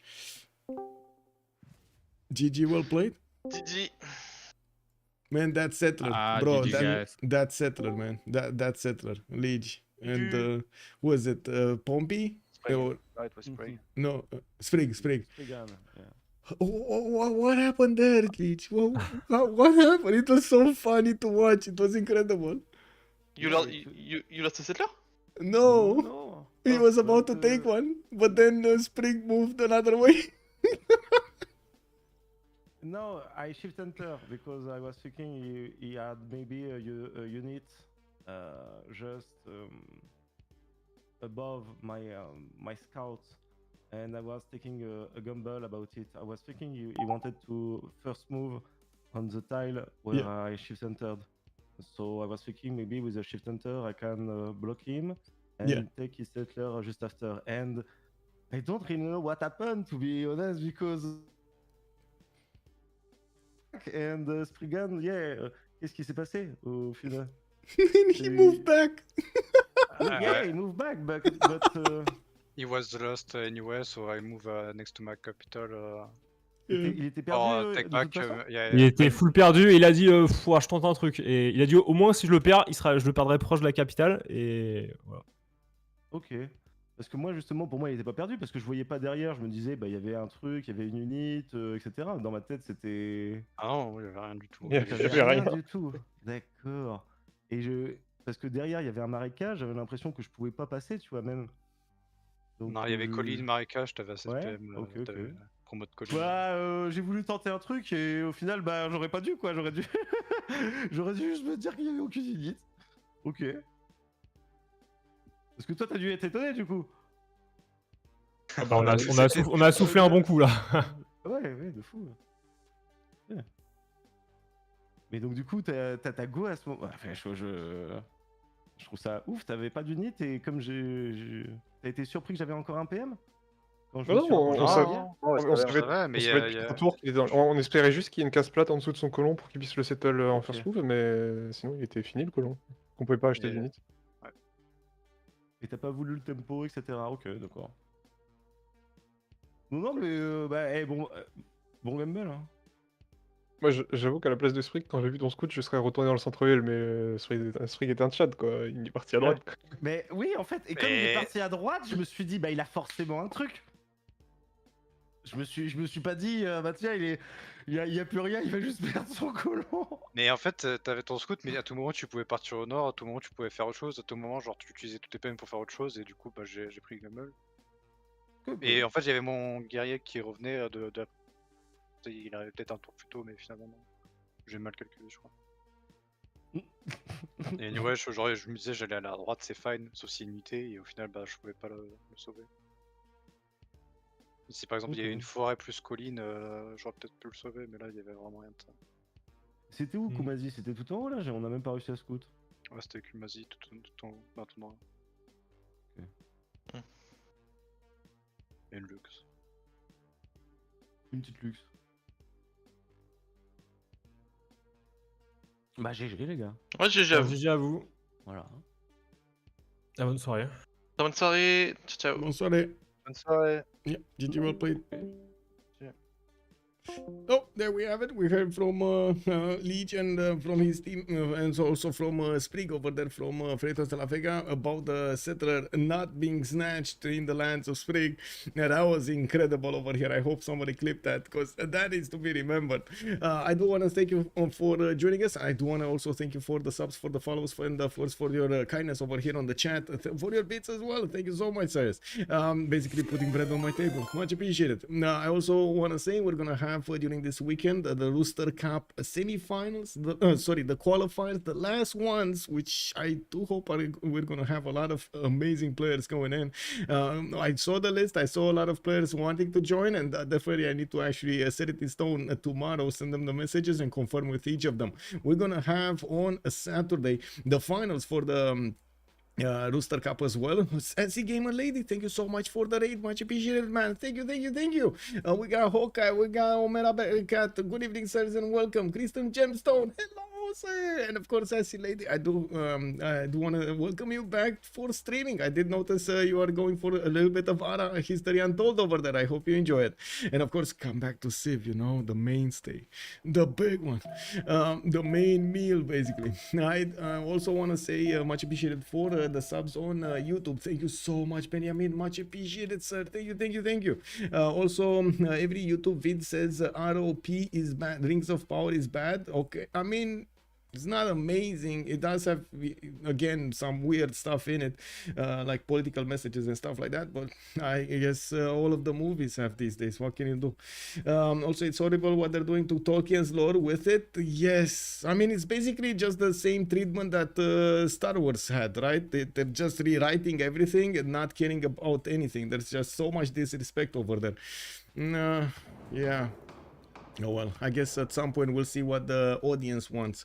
I do want to also say thank you so much again for everything, and have a great evening with some Civ6 content. We'll see each other probably tomorrow, but I do have to see what kind of games will be tomorrow. So in the meantime, take a look at the announcements on my Discord. I do try to update as soon as I can over here the 2 channels, upcoming games, which is going to have my weekly schedule, and the OnSpotTV streams, which Ulyss has the next stream coming up. So thank you for everything. If you want to take a look at what I'm doing in Satisfactory, I'm starting to share a few pictures on how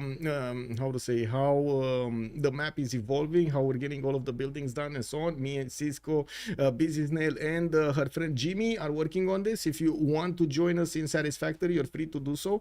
Just join my Discord, ask me for the IP and the password for the server, and jump in. It's a 24/7 server. You can just take stuff from us, go and build your own base, do whatever. We want to make a big world over there because it's such a great game. Have a great evening, everybody, and see each other next time. Bye bye.